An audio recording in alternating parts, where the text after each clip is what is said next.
Hello and welcome to Insomniac Dose. You're welcome to comment your city and the time below. I always enjoy reading them. If you find these stories interesting, please consider subscribing. Let's start tonight's story. I moved to Vermont in January, which anyone from Boston will tell you is clinically insane. But after 18 months of sleeping on my friend's couch, dodging calls from my ex and watching my savings evaporate into the city's rent vacuum, insanity started to look like pragmatism. A cousin mentioned a room available in Ashford, population 3,200, located somewhere between quaint and forgotten. And I took it sight unseen. The town was exactly what you'd expect. One main street lined with brick storefronts, half of them dark, the other half stubbornly persisting.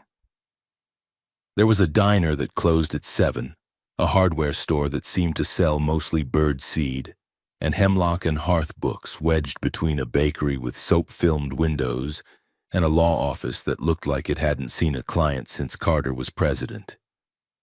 I'd passed the bookstore twice before I noticed the help wanted sign, handwritten on cream cardstock and taped inside the door. Night clerk needed, quiet environment, inquire within. The interior smelled exactly how you'd want a bookstore to smell. Old paper, dust, something faintly sweet like pipe tobacco, even though I never saw anyone smoking. The layout was a beautiful disaster. Shelves crammed into every available space, crooked aisles that didn't quite line up, a narrow mezzanine balcony overlooking the main floor with a railing that creaked if you breathed on it. In the back corner, a cast-iron fireplace sat sealed behind a metal grate, its bricks blackened from decades of use. Mrs. Delacourt appeared from behind a shelf labeled Local History before I'd even called out. She was 70, maybe older, with silver hair pulled into a neat bun and eyes that were simultaneously kind and uncomfortably sharp, like she was reading something written on the back of your skull. "The night position," she said. It wasn't a question. I nodded. "I'm good with inventory, customer service, whatever you need." "There are no customers at night," she replied, leading me to the front counter where a vintage register sat next to a newer computer terminal that looked painfully out of place. "We started offering extended hours for online orders. Someone needs to process them, organize stock, and handle the occasional late pickup. 10 p.m. to 6 a.m., 5 nights a week. The door locks to the public at 11. So I'd be alone?" "Yes." She studied me with those sharp eyes. "Is that a problem?" I thought about my current job prospects, which consisted of a grocery store 20 miles away that paid minimum wage and smelled like rotting produce, and shook my head. "No.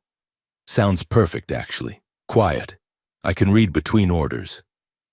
Something flickered across her face. Not quite amusement, not quite concern. "Yes, there are certainly plenty of books." She hired me on the spot, had me fill out a W-4 on a clipboard that might have been older than me, and told me to come back on Thursday at 9:30 for my first shift.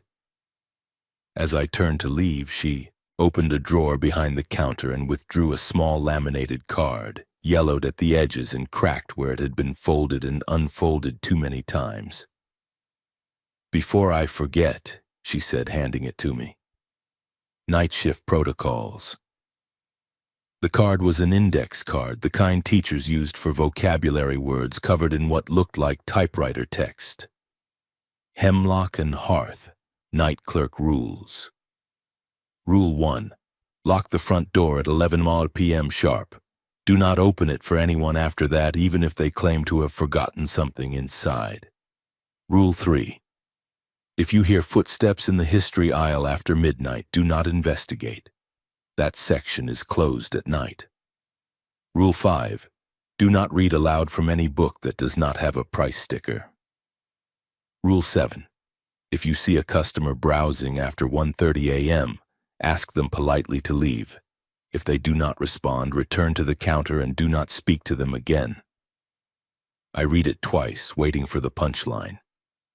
"Is this Are you serious? Completely. What happened to rules 2, 4, and 6?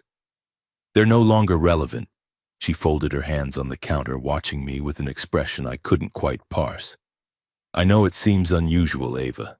Consider it tradition. The building is old, it has its quirks. I laughed, nervous, trying to show I could be a good sport about whatever small-town eccentricity this was. Right. Quirks. Got it. Mrs. Delacourt didn't laugh with me. She simply placed her hand on the counter, fingers spread like she was steadying herself against something, and said, "Follow them precisely. I've found that precision matters more than understanding." The radiators chose that moment to hiss, a sound like air escaping through teeth, and I felt the temperature in the store shift. Not colder exactly, but denser, like the air had gained weight. "See you Thursday," I managed, pocketing the card. As I stepped back into the January cold, I glanced over my shoulder. Mrs. Delacourt stood exactly where I'd left her, hands still on the counter, watching me through the window with an expression that might have been pity. Thursday arrived wrapped in fresh snow and the particular darkness that comes to New England in deep winter, where night falls at 4:30 and doesn't consider leaving until almost 8. I arrived at 9:30 as instructed, stamping snow off my boots in the small entryway. Mrs. Delacourt walked me through the closing procedures, how to process the online orders that came through the website, where to find packing materials, the system for shelving returns. The computer was older but functional, running some kind of custom inventory software that looked like it hadn't been updated since the 90s. "Bathrooms through there," she said, pointing to a narrow hallway past the history section. "Storage room beside it, but it's locked. I keep the rare items there, you won't need access." "And the basement?" I'd noticed a door near the back marked "Staff Only" with a deadbolt that looked substantial enough to secure a bank vault. "Also locked. Old furnace and electrical. Nothing you need to concern yourself with." She pulled on her coat, a wool number that probably weighed 15 pounds. "The building settles at night. You'll hear creaking, especially when the heat cycles. The mezzanine railing is loose in 2 spots. I've marked them with tape. Don't lean on it." She handed me a key ring with 3 keys: front door, register, and staff bathroom. "Any questions?" I pulled out the laminated card. "Just these rules. Am I really not supposed to open the door after 11? What if there's an emergency? There's a phone behind the counter. Call 911 if necessary, but Ava..." She paused at the door, one hand on the frame. "Don't open the door. Not for forgotten items. Not for someone claiming they're locked out. Not for any reason. Do you understand?" The way she said it, the absolute flatness in her voice, killed any joke I might have made. I nodded. "Good. I'll be back at 6. The door closed behind her with a sound like a period at the end of a sentence. The first 2 hours were exactly what I'd hoped for. Quiet, methodical, almost meditative. I processed 3 online orders, packaged them in brown paper and twine like we were living in some kind of artisanal fantasy. I reshelved a dozen returns, alphabetized the self-help section that had apparently been ransacked by someone with severe organizational anxiety. I made coffee in the small staff area, a corner with a hot plate and a chair, and felt, for the first time in months, like I wasn't actively failing at being an adult. At 10:47, I checked my phone. No messages. Outside, snow had started again, small flakes drifting past the streetlights like suspended ash. At 10:58, I walked to the front door, key in hand. At 11 hours exactly, I turned the deadbolt, feeling it slide home with a solid click. The store seemed to exhale around me. I returned to the counter, pulled out my laptop, and opened the document containing my novel. 14,000 words of a story I'd started 2 years ago and abandoned somewhere around the part where my protagonist discovers her apartment is haunted, which in retrospect felt a little too close to actual lived experience. At 11:07, someone knocked on the door. Not loudly, not frantically. Just 3 measured knocks, the kind a reasonable person makes when they're not trying to be rude but genuinely need assistance. I looked up from my screen. Through the frosted glass of the door, I could see a silhouette. Someone bundled in a heavy winter coat, features obscured by the condensation and the grain of the old glass. Another knock, slightly more insistent. "Hello?" The voice was muffled but audible. Male, maybe. "Hey, I know you're in there. I left my wallet inside. I just need 30 seconds, I promise." I stood, heart rate ticking up slightly, and glanced at the card sitting beside my laptop. Rule 1. Lock the front door at 11 p.m. sharp. Do not open it for anyone after that, even if they claim to have forgotten something inside. The figure jiggled the door handle, not violently, just testing. "Please, I've got my ID, credit cards. I know it's late, but I was just here an hour ago. Brown wallet, I left it on the chair in the..." I picked up the card, reading it again. The person outside sounded perfectly reasonable. Slightly desperate, yes, but in the way anyone would be if they'd lost their wallet in winter in a town where the nearest bank was 20 miles away. But Mrs. Delacourt's voice, "Don't open the door, not for any reason." I approached the door slowly, stopping about 6 feet back. The figure was still there, a dark shape against the white snow, face hidden by shadow and frost. The overhead streetlight cast an orange glow across the stoop, highlighting the falling snow but somehow leaving the figure itself in darkness. "I'm sorry," I called through the glass. "We're closed. You'll have to come back tomorrow morning. We open at 10. Silence. The figure didn't move. "If you leave your name, I can check the lost and found..." "I know you can hear me," the voice said, and something in the tone had changed. Flattened, lost its desperate edge and became something else. Something that sounded less like a person speaking and more like a person reciting lines they'd memorized but didn't understand. "Please," it said again, "open the door." I stepped back, the wooden floorboards creaking under my boots. My hand found my phone, thumb hovering over the emergency dial. The figure remained motionless. No breath clouds in the frigid air, I realized. No shifting weight from foot to foot like someone cold would do. Just standing there, a paper doll in the snow. "I'm not opening the door," I said, voice steadier than I felt. "Come back in the morning." For exactly 5 seconds, nothing happened. Then the knocking stopped. No footsteps, no muttered curses or sounds of someone trudging away through snow. Just nothing. I waited another 30 seconds before approaching the door, pressing my face close to the glass. The stoop was empty, not just empty of people, but empty of footprints. The thin layer of fresh snow that had accumulated in the last hour was smooth, undisturbed, as if no one had stood there at all. My hands were shaking slightly as I returned to the counter. I pulled up the security camera feed on the computer. Mrs. Delacourt had shown me how to access it, one camera pointed at the front door for after-hours monitoring. I scrolled back to 11:05, then 11:07. The footage showed the locked door, the snow falling, the empty stoop illuminated by the street light. No figure, no person approaching, knocking, or standing there. Just an empty doorway and snow that fell undisturbed. But I'd heard it. The knocking, the voice, the door handle jiggling. I'd seen it. I looked down at the laminated card, at Rule 1 in its faded typewriter text, and felt something cold settle into my stomach that had nothing to do with the temperature. The rule stopped feeling like a joke. I didn't sleep well after that first shift.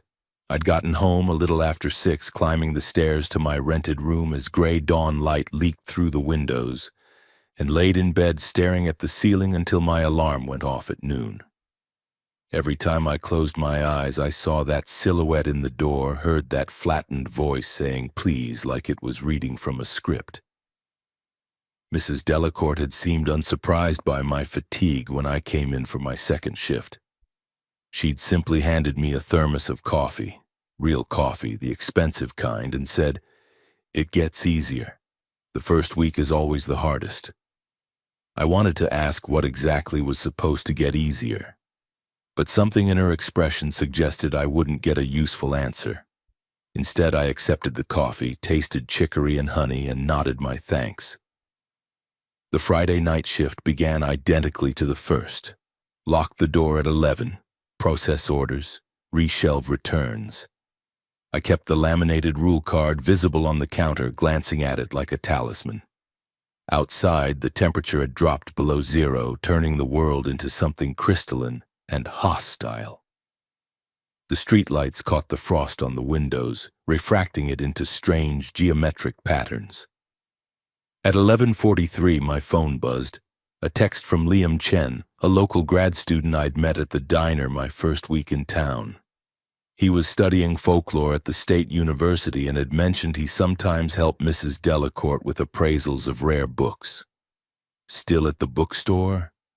Mind if I swing by while I wait for my ride?" Stuck in town for another hour. I hesitated, thumb hovering over the keyboard.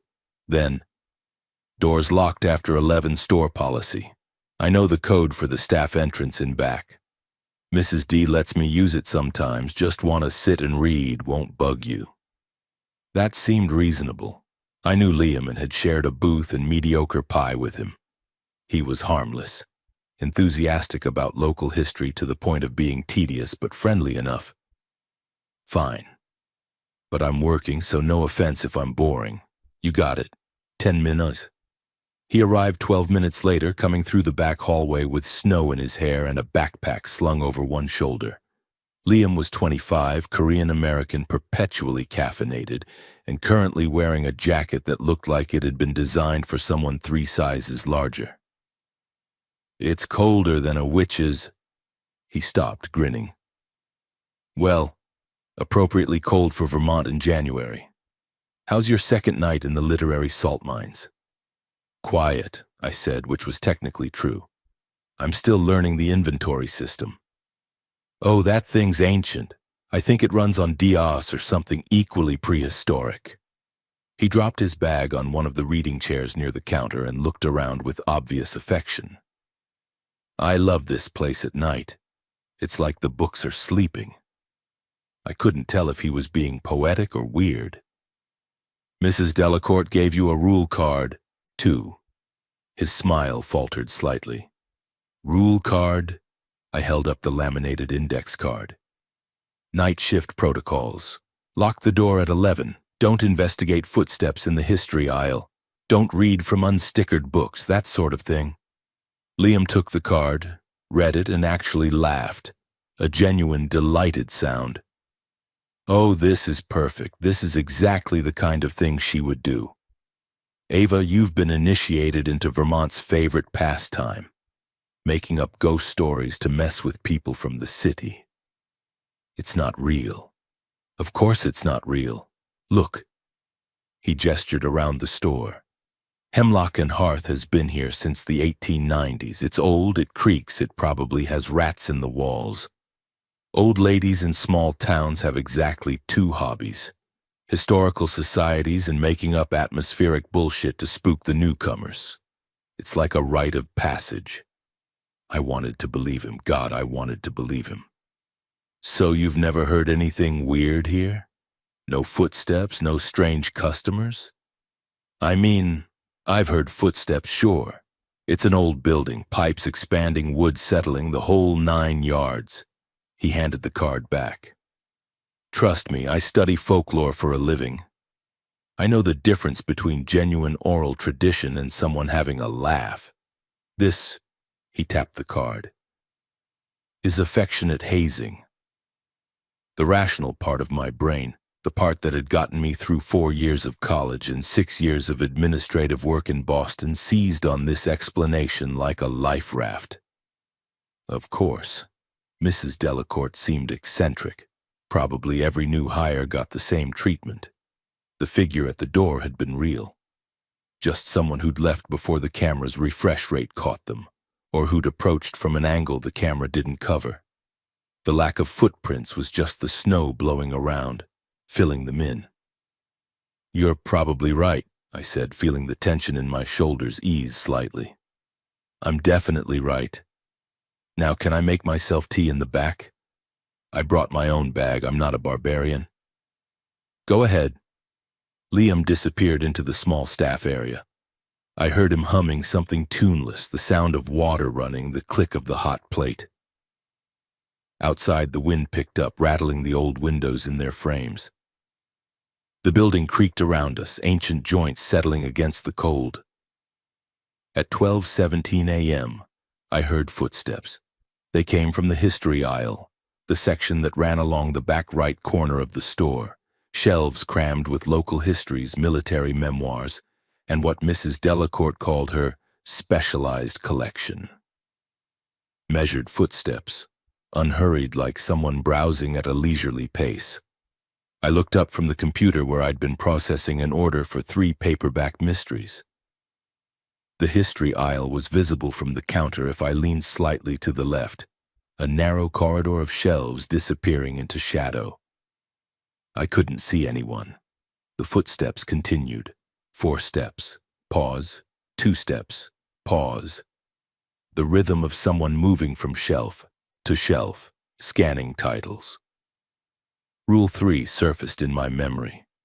If you hear footsteps in the history aisle after midnight, do not investigate. That section is closed at night. Liam emerged from the back, carrying a chipped mug that said, "Librarians do it by the book," in faded letters. He noticed my expression immediately. "What's wrong? Do you hear that?" He paused, head tilted, listening. The footsteps continued, now accompanied by a faint sound like pages turning. "Hear what?" "The footsteps in history." His face lit up with that particular expression people get when they think they're about to prove a point. "See? Pipes. Or maybe something fell and it's rolling. Books do that sometimes when they're shelved wrong, they'll slowly tip over and—" "Liam, I can hear someone walking." "Then let's go look. I'll prove it's just building noise or a draft or something equally boring." He was already moving toward the history aisle before I could stop him. I grabbed the rule card, idiotic like it would protect me, and followed, my heartbeat suddenly loud in my ears. "Come on," Liam called back, his voice cheerful and echoing slightly in the narrow space. "We'll solve this mystery in 30 seconds, and you can mock my folklore degree for being—" He stopped so abruptly I nearly ran into his back. The history aisle was empty. No customers, no movement, no rats or rolling books or anything else that might explain the footsteps.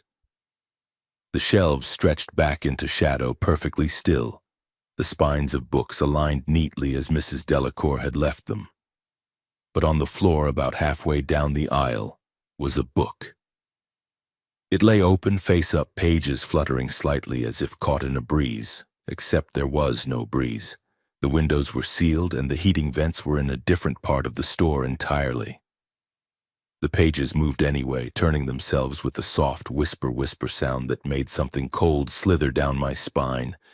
Liam approached it slowly, curiosity overriding whatever caution he should have felt. That's weird." I stayed back, every instinct screaming to leave, to go back to the counter, to follow Rule 3 and not investigate. "Liam, don't—" But he was already bending down, reaching for the book. It was an old hardcover bound in dark leather with no dust jacket. The spine had no title. The cover had no printing at all, just aged leather and binding. "Probably one of her rare finds," Liam said, his voice taking on that academic tone people use when they're trying to reassure themselves. "Unmarked volumes are sometimes proof copies, or—" He lifted the book, turning it over. "Private printings that never went to—" He stopped. I could see his face from where I stood, and the color had drained from it. "It doesn't have a price sticker." Rule 5. Do not read aloud from any book that does not have a price sticker. "Put it down," I said quietly. "It's fine, it's just—" He opened to the first page where text was visible in an old-fashioned typeface, slightly irregular, like it had been letterpress printed. I'll just check the first line, see if I can identify what it... Liam, put it down. But he was already reading half aloud, that particular mumble people do when they're reading to themselves. In the house that collects the words, in the space between the written and the overhead lights flickered. The footsteps, which had stopped when we entered the aisle, resumed, but louder now, and multiplied. 4 sets of footsteps, maybe 5, coming from both ends of the history aisle at once, from shelves where no one could possibly stand. From above us, from the mezzanine, even though I could see that the mezzanine was empty. The temperature dropped so fast I could see my breath. I lunged forward, snatched the book from Liam's hands before he could finish the sentence, and slammed it shut. The sound echoed like a door closing in a cathedral. The footsteps stopped immediately. The lights steadied. The temperature held at its new, lower state for another 3 seconds, then gradually climbed back to something approaching normal.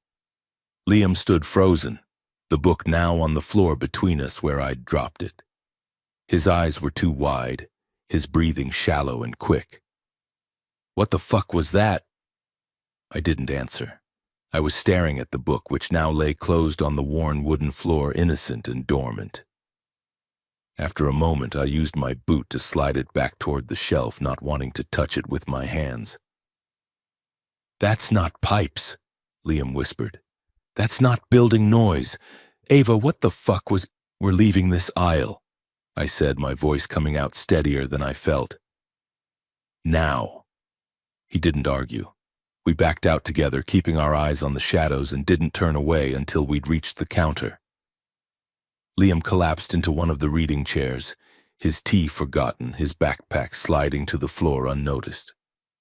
"I need you to explain what just happened," he said eventually. "I can't. But you knew. You knew not to read from that book." I showed him the card again, pointing to Rule 5. He read it 3 times, his expression cycling through disbelief, confusion, and something approaching fear. "This is real," he said finally. Not a question, a realization. "I think so. But that's not possible. This is a bookstore in Vermont. Things like that don't—" He stopped, pressing his palms against his eyes. I need to go right now." His ride arrived 10 minutes later. Liam left without finishing his tea, without his usual cheerful goodbye, looking back at the store like it was something that might follow him. Before he went out the back door, he paused. "Mrs. Delacourt," he said. "She knew.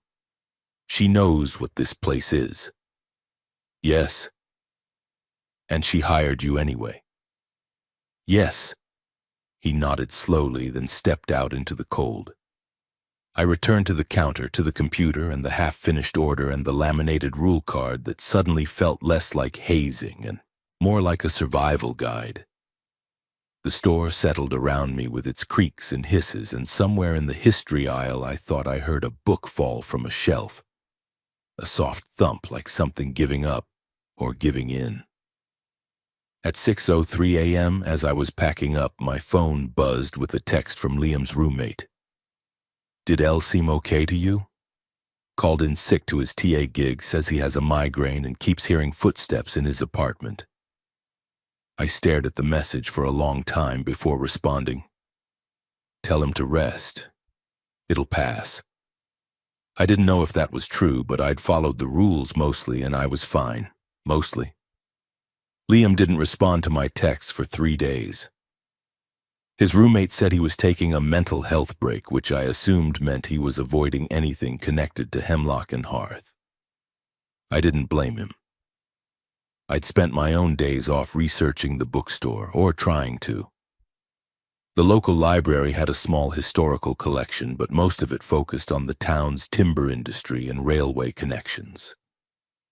The bookstore warranted a single photograph in a 1923 town register. The same narrow storefront, the same crooked sign, looking essentially identical to how it looked now. The photograph's caption read, Hemlock and Hearth Books, Estancia 1894, Proprietor E. Granger. No mention of unusual occurrences. No footnotes about strange rules or supernatural events.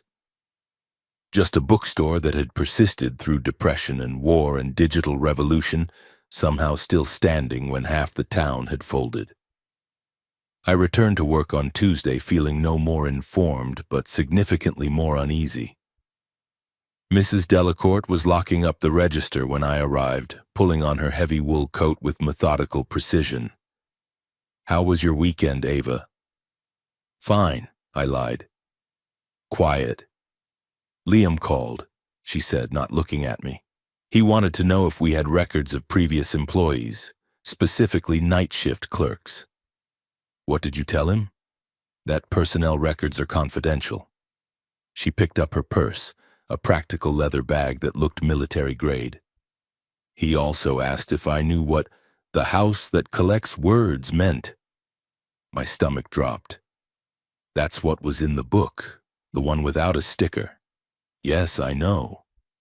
She paused at the door, hand on the frame in that particular way she had, like she was steadying herself against something invisible. "The book has been here longer than I have. We don't shelve it. We don't catalog it. But it appears periodically in different sections, sometimes history, sometimes philosophy, once in children's, which was particularly disturbing." "What is it?" "I don't know, I've never read it." She looked at me directly, and for the first time I saw genuine fatigue in her expression, the kind that comes from years rather than days. "But I know that people who read from it aloud tend to experience auditory disturbances afterward. Repetitions.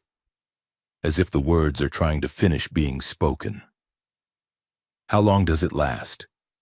"For some, a few days. For others—" She didn't finish the sentence. "Liam will be fine. He only read half a sentence. Miriam Hollis, who worked here in 2003, read 3 full pages before I could stop her." "What happened to her?" "She quit after 2 weeks. Last I heard, she'd moved to New Mexico." Mrs. Delacourt adjusted her purse strap. "Very dry there, very quiet.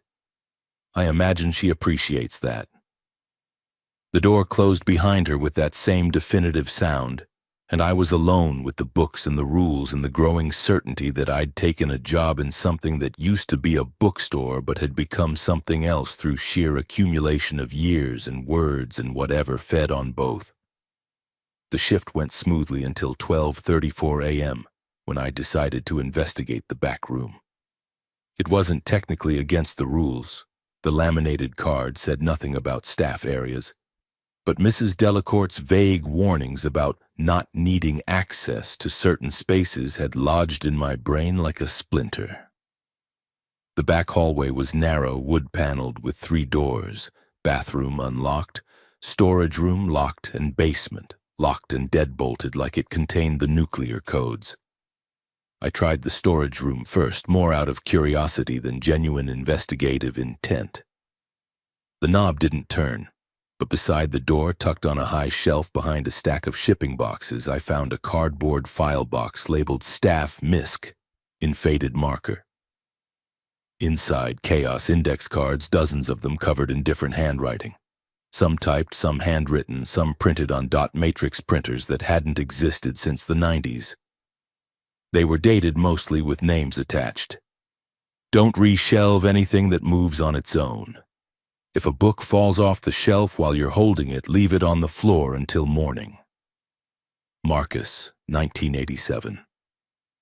"The man in the beige coat doesn't cast a reflection in the window." "Don't offer him a receipt." Jennifer, 1995. "If the phone rings after 2 a.m., answer it, but don't speak first. Wait until they speak. If they ask for Sarah, hang up immediately." David, 1991. There were at least 50 cards, each documenting some small, specific, terrifying protocol. Some had been crossed out, rendered obsolete by whatever logic governed this place. Others had dates written beside them. resolved 1999, or no longer active, as if the building's hauntings were subject to revision and amendment like a corporate policy manual. Beneath the index cards, I found a ledger, old-fashioned, bound in green fabric with columns for names, dates of employment, and notes. The entries went back to 1967, which was apparently as far as Mrs. Delacourt's record-keeping extended. Many of the names had brief notations. Thomas Brennan, 1973-1974, quit after incident in basement, declined exit interview. Sarah Locke, 1982-1983, terminated for repeatedly violating Rule 4, obsolete, no forwarding address. Marcus Webb, 1985-1989, longest-serving night clerk, retired to Maine, sent Christmas cards until 2007. At the very bottom of the box, wrapped in a plastic shopping bag, was a small leather-bound journal. The cover had no title, but the inside front page had an inscription in neat masculine handwriting. David Crane, Night Observations, Hemlock and Hearth Books, 1990-1993. I carried everything back to the counter, spread it out under the desk lamp, and began to read. David's journal was methodical, almost academic in tone, like he was documenting a natural phenomenon rather than working in a haunted bookstore. The early entries from 1990 were skeptical, amused. Mrs. D gave me the rules today, very committed to the bit. The building is old, sure, but old doesn't mean supernatural. Still, the pay is decent and I can study between customers. We'll play along. By late 1991, the tone had shifted. Heard the footsteps in history again tonight. I know the building settles, I know pipes make noise, but pipes don't walk in rhythm. Pipes don't pause at shelf sections like they're reading titles. I followed the rule this time. Didn't investigate. The sound stopped at 12:47.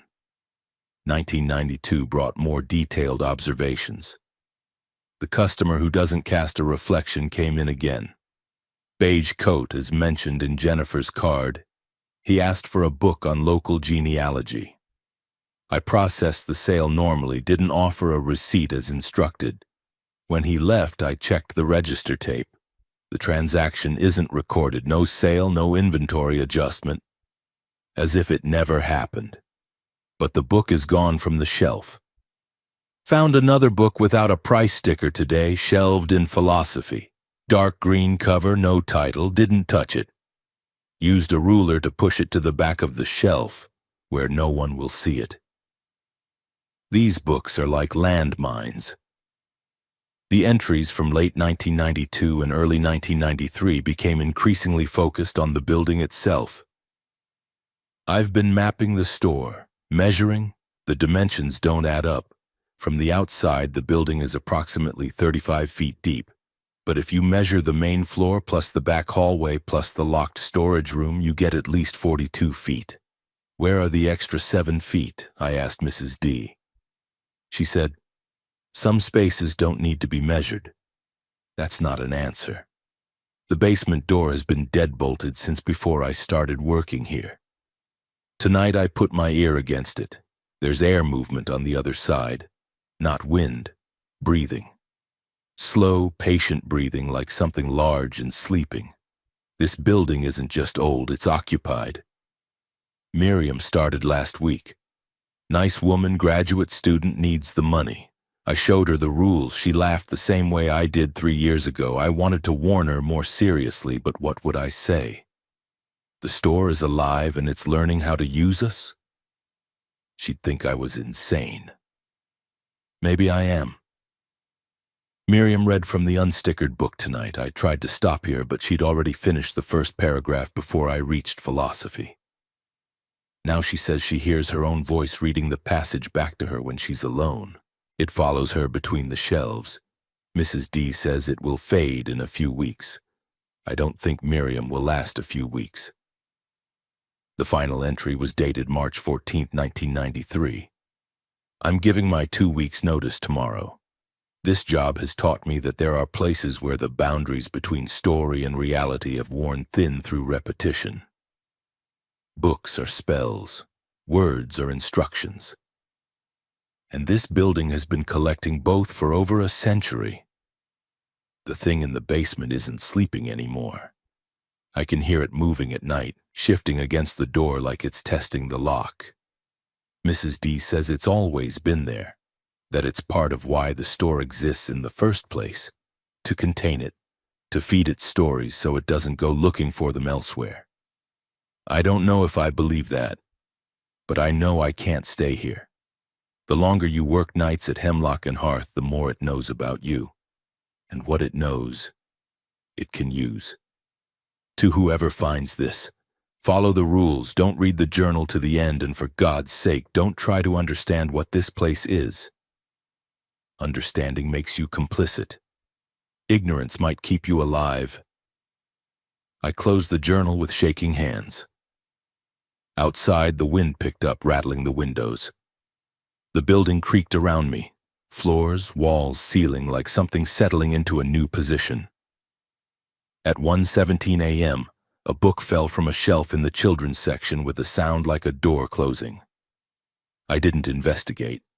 When I went to reshelve the journal and papers at the end of my shift, I found a new index card sitting on top of the box, written in handwriting I didn't recognize.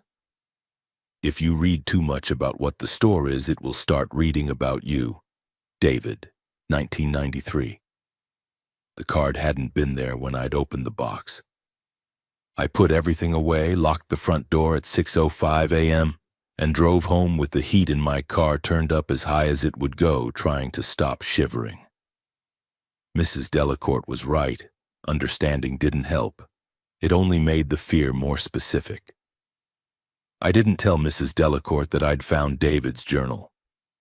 Something in me, the part that had studied literature in college, that understood the power of narrative, sensed that acknowledging what I'd learned might change my relationship with the store, might make me less of an employee and more of a participant in whatever story the building was trying to tell. But I couldn't leave it alone either. On Thursday, I arrived half an hour early for my shift. Mrs. Delacourt was still at the counter, reconciling the day's receipts with the unhurried precision of someone who'd done the same task for 30 years. She looked up as I entered, snowflakes still melting in my hair. "You're keen tonight." "I wanted to ask about the storage room," I said, trying to sound casual. "Just curious what's back there. Rare books, you said?" Her hands stilled on the receipts. "Among other things." "Could I see? I worked at a used bookstore in Boston. I know how to handle first editions." "No." The flatness of her tone killed any follow-up question in my throat. She looked at me with those sharp eyes, and I had the uncomfortable sensation of being read, the way you'd read a page to determine if it contained anything useful. "The storage room contains items that have been removed from general circulation," she said finally. "Books that caused problems, items that were donated but couldn't be sold. Things that, for various reasons, need to be kept but not accessed. Like the books without price stickers." "Among other things," she repeated. "Ava, I appreciate your curiosity. I understand the impulse to investigate, to make sense of what you've experienced. But this building rewards ignorance and punishes comprehension. The less you understand about what it is, the safer you are." "David Crane understood," I said before I could stop myself. "He worked here for 3 years. He documented everything." Mrs. Delacourt's expression didn't change, but something behind her eyes shifted. A realization, perhaps, or resignation. "You found his journal?" "It was in a box in the back hallway. I know where it was. I left it there." She returned to her receipts, sorting them into piles with mechanical efficiency. "David was a good clerk, meticulous, intelligent. He lasted longer than most because he treated the store like a puzzle to be solved rather than a threat to be survived. But he quit. Yes, he quit because he realized that solving the puzzle meant becoming part of it. She closed the cash register, the drawer sliding shut with a definitive click. Understanding what this place is doesn't give you power over it, Ava. It gives it power over you. You become someone who knows, and knowledge is a form of participation. Then why keep the journal? Why keep all those index cards and records? Because forgetting entirely is just as dangerous as understanding completely. The rules exist as a middle path. Enough knowledge to survive, not enough to entangle. She pulled on her coat. David thought he could document his way to safety, map the store, measure the inconsistencies, and catalog the anomalies. But the more he wrote, the more the store had to work with. Stories create patterns. Patterns create expectations, and this building feeds on expectations. She paused at the door, her hand in that familiar position on the frame. If you need to know something, know this. Hemlock and Hearth has been many things over the years: a general store, a meeting hall, and a boarding house during the railway years. But it's been a bookstore specifically since 1894. And in that time it has accumulated more than just inventory. Accumulated what? Narrative potential. Every book is a story. Every story is a pattern, and patterns repeated enough times in the same place create grooves in reality, grooves deep enough that things can follow them into our world. She opened the door, letting in a gust of cold air that made the overhead lights flicker. The building isn't haunted, Ava, it's saturated. And saturation, given enough time, achieves consciousness. She left. I stood there for a long moment processing, then walked to the counter and looked at the store. Really looked at it. The shelves are crammed with thousands of stories. The narrow aisles seem to shift slightly depending on your angle. The mezzanine that overlooked everything like the balcony of a theater. A theater. Yes, that's what this place was starting to feel like. Not a store, but a stage. And I was performing some role I hadn't auditioned for, reading from a script I couldn't see but was expected to know. At 12:52 a.m., while reshelving returns in the self-help section, I noticed a gap on one of the shelves. Not a normal gap where a book had sold or been checked out, but a deliberate space about 8 inches wide with the books on either side pushed carefully to create it. In the gap, something glinted. I reached in carefully and pulled out a small tarnished key on a loop of string. It was old, the kind of skeleton key that opened the simple locks common in pre-war construction. A piece of masking tape was wrapped around the string with a single word written on it in faded pencil. Storage. My heart rate kicked up. I looked around the empty store, listening for any indication that this was a test, a trap, something left deliberately for me to find. The building creaked its usual night sounds. The radiators hissed, nothing else. I pocketed the key. At 2:17 a.m., I stood in the back hallway facing the locked storage room door. The key hung heavy in my pocket. Every rational instinct said to leave it alone, to follow Mrs. Delacourt's warning, to maintain my ignorance. But David's words echoed in my memory. The longer you work nights at Hemlock and Hearth, the more it knows about you. If the store was learning me, reading me, then maybe I needed to read it back. I put the key in the lock. It turned with surprising ease and the door swung open on well-oiled hinges. The storage room was smaller than I'd expected, maybe 10 feet by 12 feet, and lined floor to ceiling with metal shelving units. But unlike the rest of the store, which felt cramped and organic, this space had a clinical quality. Everything was labeled, sorted, and contained. The shelves held books, yes, but also other things. A ceramic bowl with hairline cracks running through it. A set of 3 candlesticks, their brass tarnished black. A mirror turned to face the wall. A collection of photographs in a shoebox, none in frames. I approached the nearest shelf. The books were organized by date removed from circulation, each with a small tag noting the year and reason. 1978. Voices reported when opened. 1989. Pages would not stop turning. 2001. Content changes depending on the reader. I pulled one at random. A slim volume bound in cracked red leather dated 1995, reason listed as temporal inconsistencies. I opened it carefully.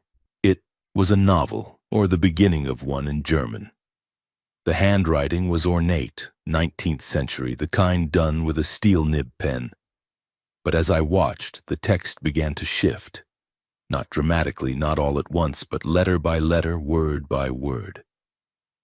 The German transformed into French, then Italian, then English. The English passage read, "She stands in the room that should not be entered, reading the book that should not be opened, and wonders if she is still following the rules or if she has become part of what the rules are designed to contain." I closed the book so fast I nearly dropped it. On the shelf beside it, a children's picture book lay open. I hadn't touched it, hadn't opened it, but it lay there, spine cracked, showing an illustration of a bookstore interior. The drawing was remarkably detailed. Shelves, a counter, a mezzanine balcony. In the illustration at the counter was a small figure, a woman with dark hair wearing jeans and a green sweater.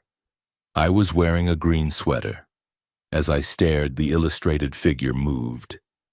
Not animation exactly, but a subtle shift in position as if the drawing was updating itself. The figure turned slightly as if looking toward the back of the illustrated store, looking toward where the storage room would be.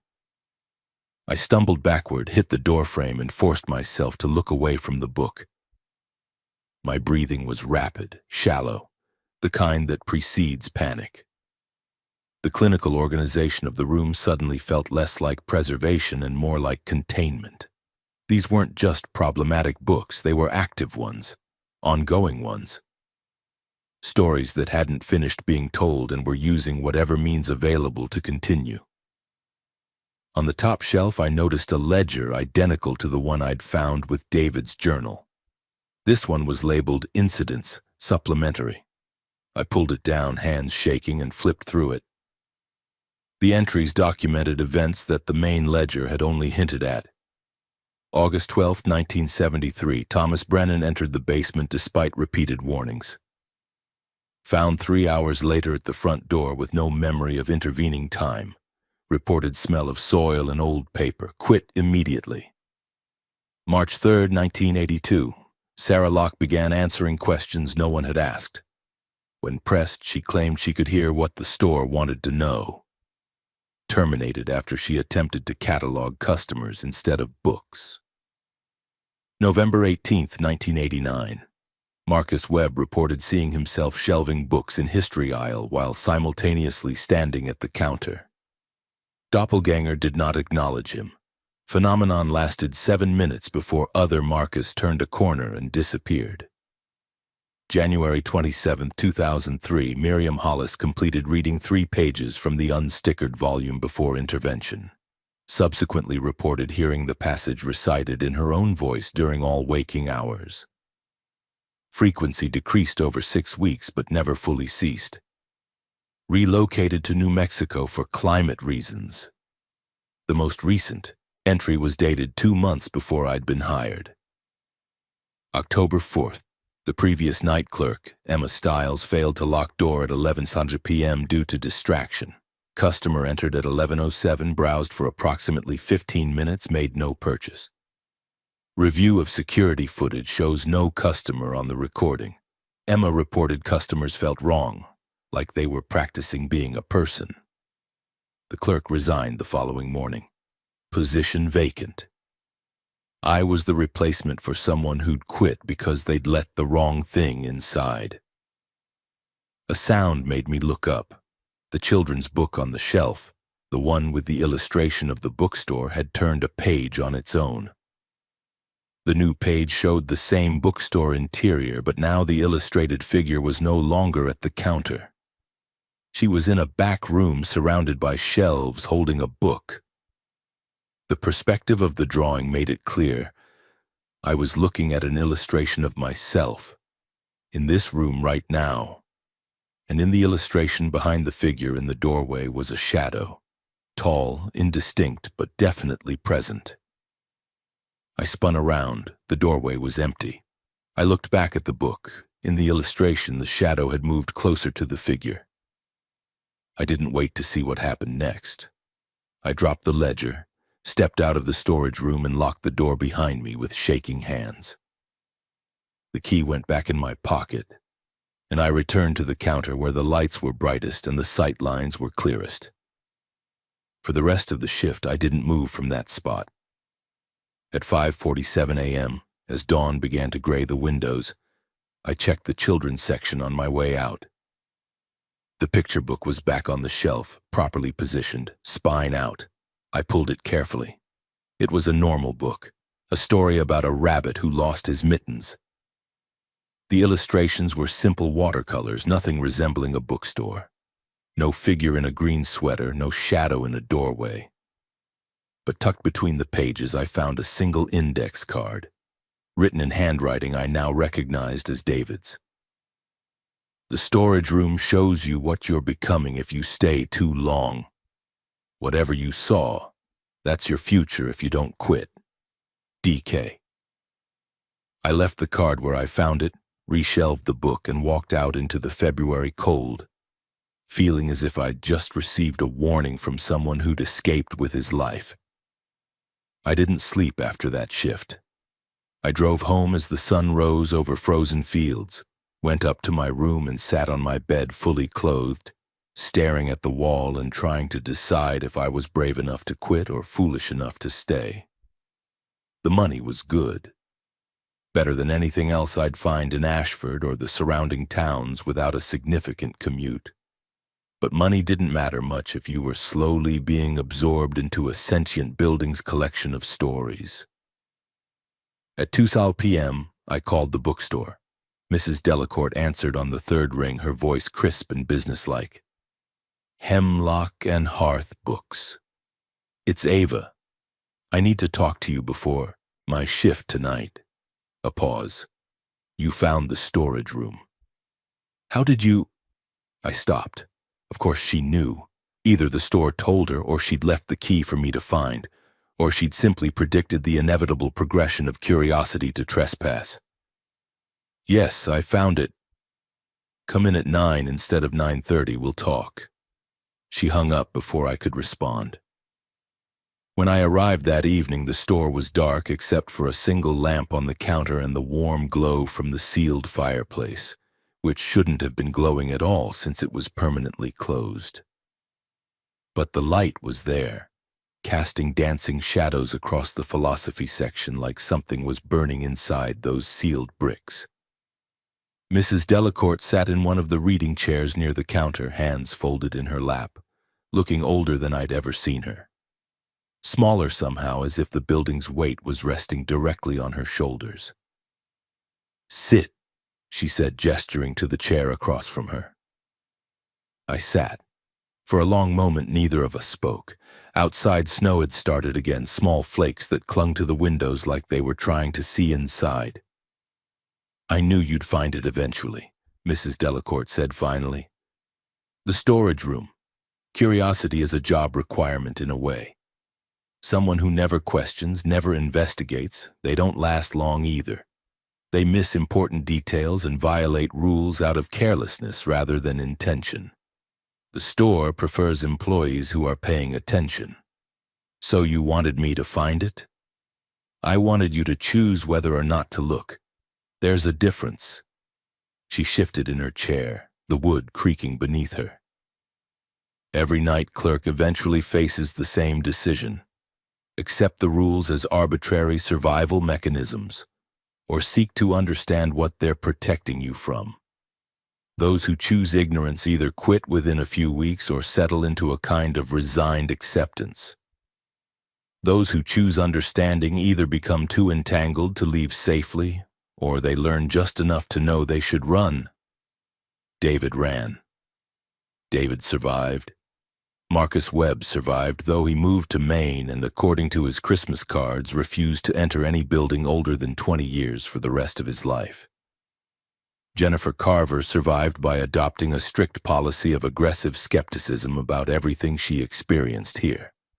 She convinced herself it was all hallucinations brought on by carbon monoxide from the old furnace. Mrs. Delacourt's expression softened slightly, something almost like affection. The human mind is remarkably good at protecting itself. And the ones who didn't survive? She was quiet for a moment. The fireplace light flickered, and I could have sworn I heard something inside those sealed bricks.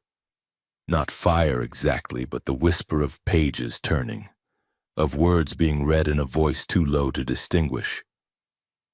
"Sarah Locke is in a care facility in Massachusetts," Mrs. Delacourt said. "She still insists she can hear the store asking questions, even from 2 states away." Thomas Brennan disappeared in 1981, simply didn't show up for a family gathering, and no one's seen him since.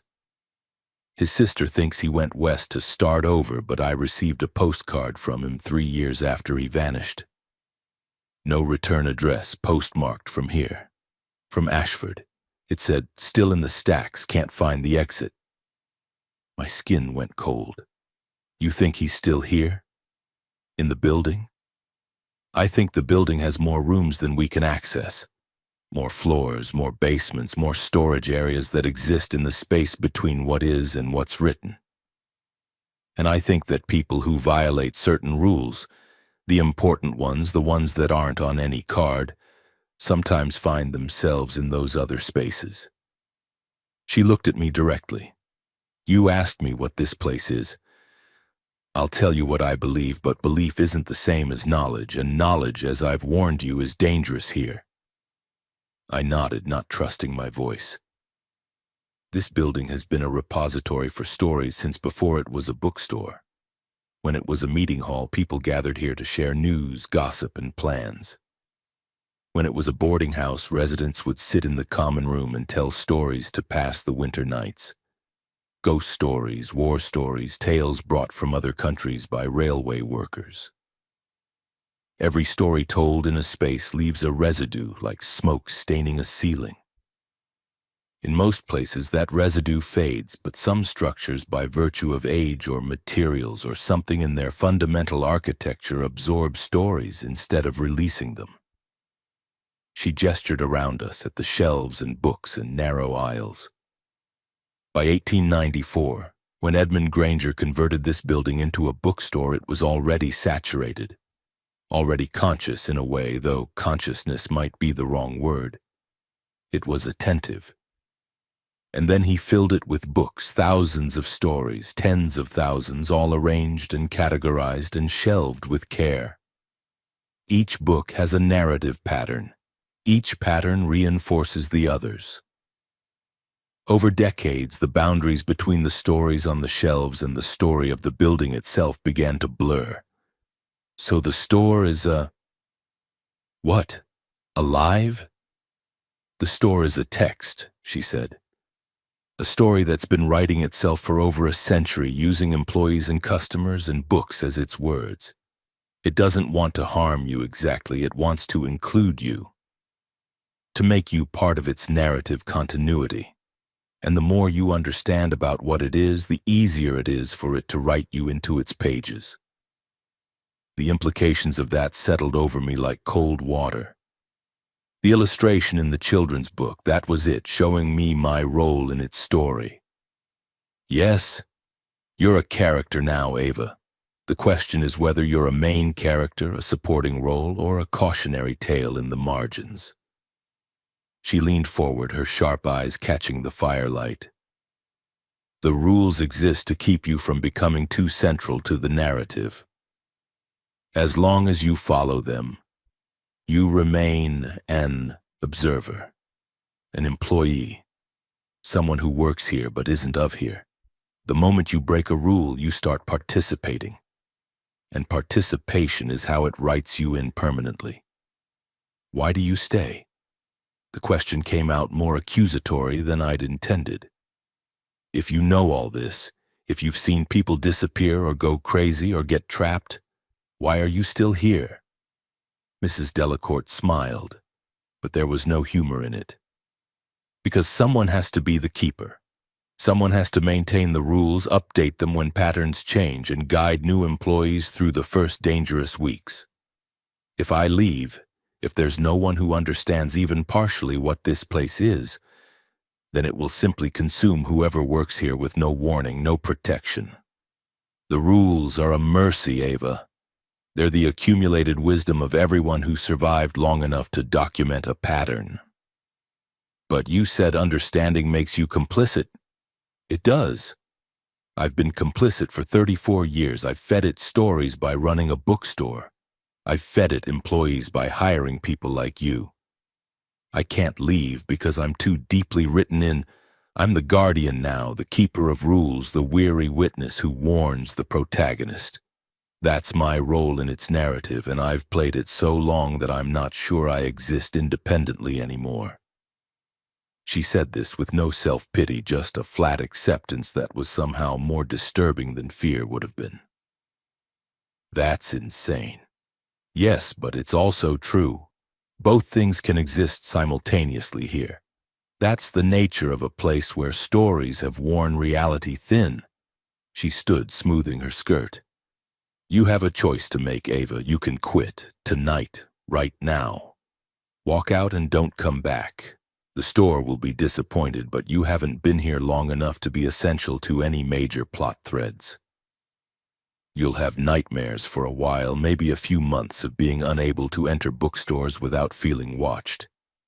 But you'll survive, and eventually it will fade. Or you stay. You learn the rhythms of this place, keep the rules, maintain the boundaries. You last 6 months, a year, maybe longer if you're disciplined. And when you finally leave, if you leave, you'll carry it with you forever. Every bookstore will feel wrong. Every library will whisper at the edge of your hearing. You'll see yourself in reflections that aren't quite right. But you'll also have faced something genuinely impossible and survived. That knowledge, that certainty that the world is stranger and more permeable than most people can imagine. Some find it horrifying. Others find it essential. She pulled on her coat and collected her purse. I can't make this decision for you. But I can tell you one more thing. One piece of guidance that's not on any card because it's too personal to codify. If something in this store ever calls you by a name they shouldn't know, a childhood nickname, a pet name from a relationship, a name you've never used in public, do not answer. That's them testing how much of you they've already read. Once they know your true names, the ones that define you, they can start writing you more directly. She paused at the door, her hand in that familiar position. Choose carefully, Ava. Not many people get to decide consciously whether they want to be part of a story. Most of us are just born into narratives we didn't select. But you're still at the threshold. You can still walk away. The door closed behind her. I stood there in the empty store, surrounded by thousands of stories, and realized I had no idea what I was going to do. At 11 p.m., I locked the front door. At midnight, I heard footsteps in the history aisle and didn't investigate. At 1:30 a.m., I processed online orders and pretended I'd made a decision. But the truth was I'd already decided the moment I'd unlocked that storage room. You don't seek out the monster's lair because you're planning to run. You do it because some part of you wants to see the monster clearly, wants to understand it, wants to know what you're really dealing with. I was staying, at least for now. The next 2 weeks passed in a rhythm that felt almost normal. I arrived at 9:30, received whatever cryptic non-advice Mrs. Delacourt offered that evening, and spent 6 hours processing orders, shelving books, and meticulously following the rules. The store tested me occasionally. Footsteps in history at 12:15 a.m., a book falling in biography at 2:34 a.m., the faint sound of pages turning in a section I knew was empty. but nothing escalated. It felt like a truce, or perhaps an evaluation period. Liam started responding to texts again. He said the auditory disturbances had mostly faded, reduced to occasional moments when he'd hear a whisper of that passage from the unstickered book, usually when he was falling asleep. "Like my brain saved the audio file," he texted, and randomly hits play. He didn't ask about the bookstore, didn't suggest visiting. We talked about normal things, his thesis on Vermont folklore, my slowly progressing novel, The Weather, and carefully avoided mentioning the night he'd learned that folklore could be real. On my 14th shift, a Friday in late February, a winter storm rolled in around dinner time. By the time I arrived at the store, snow was falling in thick, heavy sheets that reduced visibility to maybe 20 feet. The town plows were already struggling to keep up, and the Weather Service had issued a warning about potential power outages. "I'll understand if you want to skip tonight," Mrs. Delacourt said, though her expression suggested she hoped I wouldn't. "The storm's supposed to peak around midnight." "I have four-wheel drive and nowhere else to be," I told her. "I'll be fine." She nodded, looking almost relieved. "There are candles and flashlights under the counter if the power fails. The emergency lighting should last for several hours, but the battery backup is old. If everything goes dark, stay at the counter and wait for dawn. Don't navigate the aisles without light." "Is that a rule?" "It's advice. There's a difference." She pulled on her coat, a heavier one tonight, more appropriate for the storm. "The building behaves differently in complete darkness. Distances change. Sounds become unreliable. It's easy to become disoriented, and disorientation leads to mistakes." After she left, I settled in for what I assumed would be a quiet night. The storm had emptied the town. No one was out driving unless absolutely necessary. The online orders had stopped coming in around 5 p.m. I had the store entirely to myself, along with the wind rattling the windows and snow piling against the glass like something trying to bury us. At 10:30 p.m., the power flickered but held. At 11:10 p.m., I locked the door and watched the streetlights dim and brighten in the storm. At 11:47 p.m., the lights went out. The emergency lighting clicked on after a 3-second delay that felt much longer. Dim LED fixtures mounted high on the walls, casting the store in a pale blue glow that made everything look underwater and distant. The computer terminal died with a small electronic whine, taking the inventory system with it. The heating system shut down, and within minutes I could feel the temperature beginning to drop. I found the candles under the counter, old emergency candles in glass jars, the kind that burn for hours, and lit 2 of them, placing them on either side of the register. The warm light helped psychologically, if not practically. The store was silent in a way it never was with power. No hum from the computer, no rattle from the radiators, no subtle vibration from the refrigerator in the staff area. Just wind outside and the creak of old wood settling against the cold. At 12:23 a.m., I heard crying. It was soft, choked, coming from somewhere in the back of the store. Biography section maybe, or local history. A woman's voice, the kind of crying that comes from real fear or real grief, desperate and trying to stay quiet. I stood up from the counter, every muscle tense. The emergency lights didn't reach the back sections. Those aisles were just darkness with vague suggestions of shelves. "Hello?" The crying continued. "Hello? Is someone there?" My hand went to my phone, but the cell signal had dropped to nothing.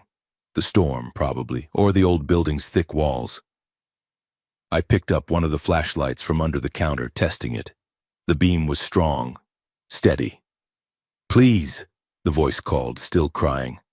"I think I'm locked in. I can't find the door. I don't know what's happening." Every rule I knew said the store was locked after 11. No one should be inside.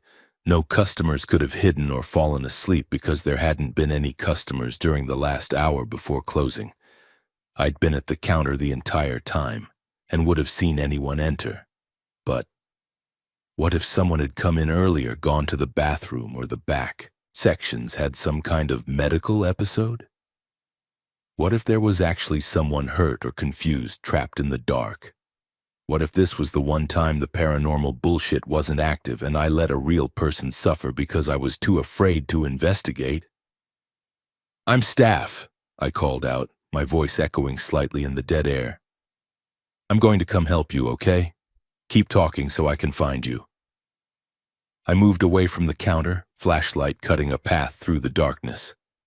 The emergency lighting above didn't so much illuminate as suggest the existence of space. Shadows pooled thick between the shelves. "Thank you," the voice said, still crying. "Thank you, I'm in the back. Near the books about presidents, I think. I'm sorry, I know it's late, Biography section. I navigated the main aisle, past self-help and philosophy, my flashlight beam bouncing off book spines and casting strange, elongated shadows. The crying got louder as I approached. "I'm almost there," I said. "It's okay. We'll get you out." I turned the corner into biography. The aisle was empty, but I could still hear the crying, close now, maybe 15 feet away. I swept the flashlight across the shelves. Nothing. No one crouched between the stacks. No one collapsed on the floor. "Hello?" The voice came from my right, deeper in the section. I took 3 more steps, flashlight leading. The crying had stopped, but I could hear breathing now, shallow, rapid, the sound of someone terrified trying to stay calm. Then the voice said my name. "Ava?" I froze. "Ava, it's me." The voice had changed, no longer crying, no longer panicked, just familiar with that particular tone that carried years of shared history. Inside jokes, landong phone calls. It was my sister's voice. Rachel, who lived in Oregon, who I hadn't physically seen in 18 months. "Ava, I've been so worried about you," the voice continued, still coming from somewhere between the shelves to my right. "You stopped calling, stopped answering emails. Mom said you moved to Vermont, but she didn't know why. Are you okay?" Every rational part of my brain screamed wrongness. Rachel didn't know about the bookstore, didn't know my shift schedule, couldn't possibly be in Vermont during a blizzard without telling me, couldn't be in the store after hours, couldn't.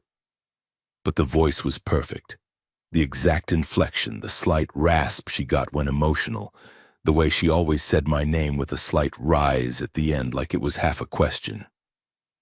I wanted desperately to see her, to talk to her, to have someone from my real life, my outside life, break through this isolated nightmare and pull me back to normalcy. The flashlight beam shook in my hand as I moved it across the shelves, and then I saw her, or a silhouette that might have been her, standing between 2 bookcases about 20 feet away, just at the edge of my flashlight's range, the right height, the right general shape. But the details were wrong, too dark, too still, like a photograph instead of a person.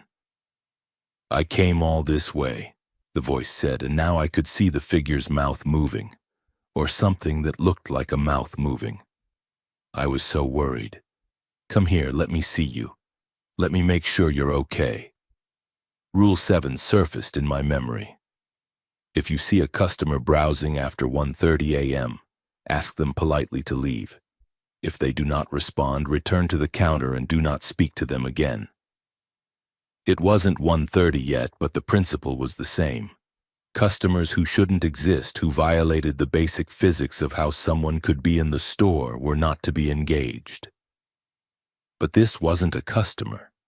This was my sister, or something wearing her voice, her shape, her name like a costume. "Ava?" The figure took a step forward. "Why won't you answer me? It's Rachel. You know me." I did know her. That was the problem.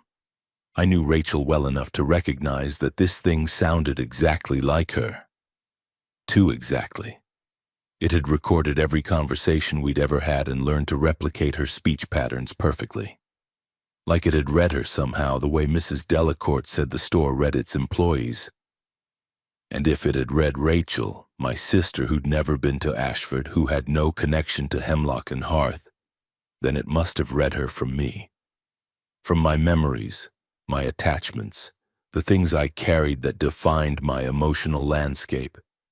It wasn't using Rachel to find me. It was using my knowledge of Rachel to pull me closer. "I need to get back to the counter," I said, my voice surprisingly steady.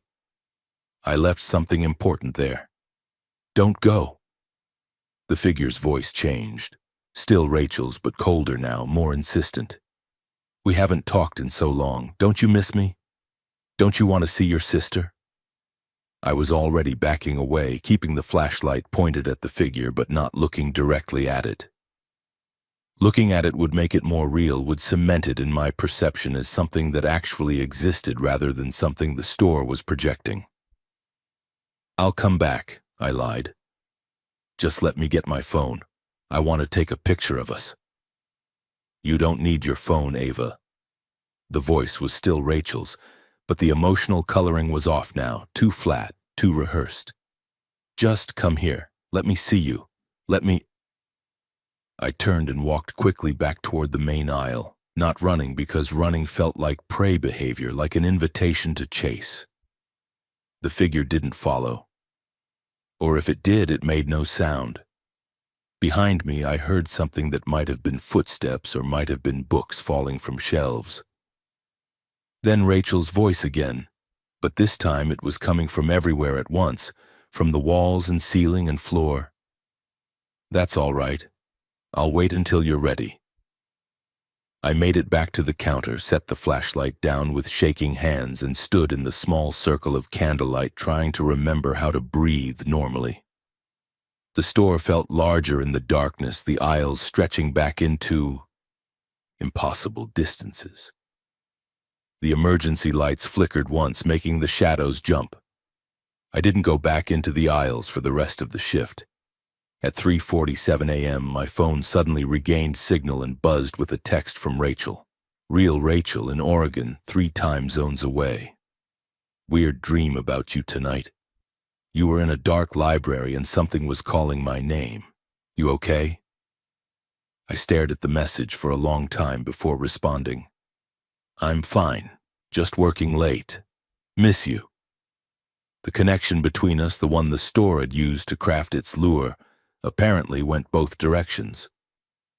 At 6:02 a.m., the power came back with a thunk and a hum. The overhead lights blazed on, so bright after hours of dimness that I had to squint. The computer rebooted itself. The radiators began their familiar hissing. Mrs. Delacourt arrived 15 minutes later, struggling through drifts that had piled 3 feet high against the storefront.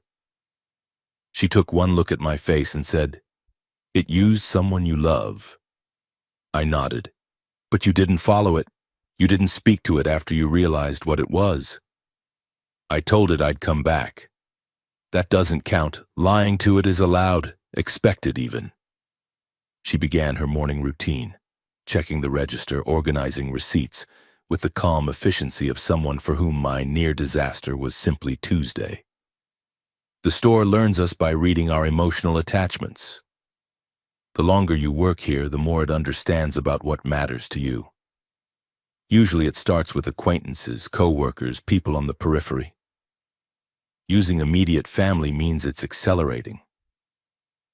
Why? Because you went into the storage room, you read David's journal. You're not content to follow rules. You want to understand the architecture beneath them. That makes you more valuable as a character in its narrative. She looked at me with something like sympathy. "You've passed the threshold, Ava. You're no longer a potential employee who might quit. You're someone it's decided to keep." After the night with Rachel's voice, or what wore her voice like skin, I seriously considered quitting. I drafted the email 3 times, deleted it 3 times, and finally saved it as a draft titled Emergency Exit Strategy. But I didn't send it. Not because the money was good or because I'd started to think of myself as someone who could handle impossible situations, but because something Mrs. Delacourt had said lodged in my brain like a fishhook. You're no longer a potential employee who might quit. You're someone it's decided to keep. The implication being that quitting might not be as simple as walking away, that the store, having invested time in learning me, reading me, cataloging my fears and attachments, might not be willing to let that narrative thread dangle unresolved. So I stayed, and I was more careful. I followed every rule with religious precision. I didn't investigate sounds. I didn't read from unstickered books. I maintained my position at the counter like it was a military fortification, and I counted down the hours until dawn with the focus of someone defusing a bomb. For 9 shifts, nothing escalated. The store seemed to settle into a waiting pattern. Still active, footsteps in history, books falling in distant aisles, the occasional whisper of pages turning in empty sections, but not aggressive. Like it had made its point and was now giving me time to accept my role in whatever story it was telling. Then came March 7th, and the storm. The weather forecast had been apocalyptic all week, a major nor'easter tracking up the coast, expected to dump 2 feet of snow on Vermont with wind gusts up to 60 miles per hour. The governor declared a state of emergency. Schools closed preemptively.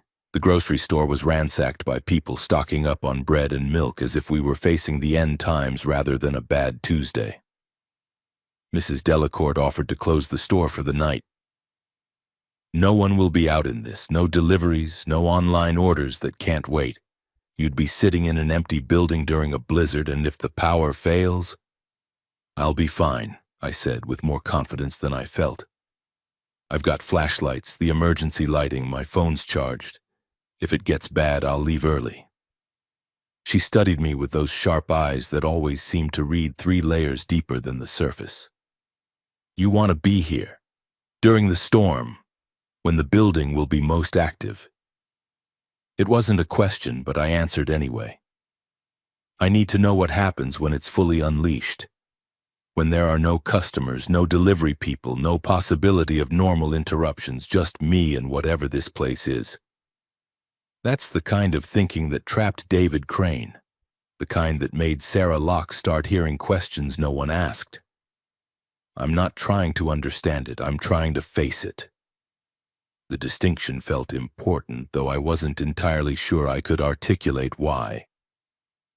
There's a difference between studying something and surviving it. Mrs. Delacourt was quiet for a moment, then nodded slowly. Yes, I suppose there is. She pulled on her coat, the heavy one again, and paused at the door. If it becomes too much, if the boundaries start dissolving, go to the front door and wait.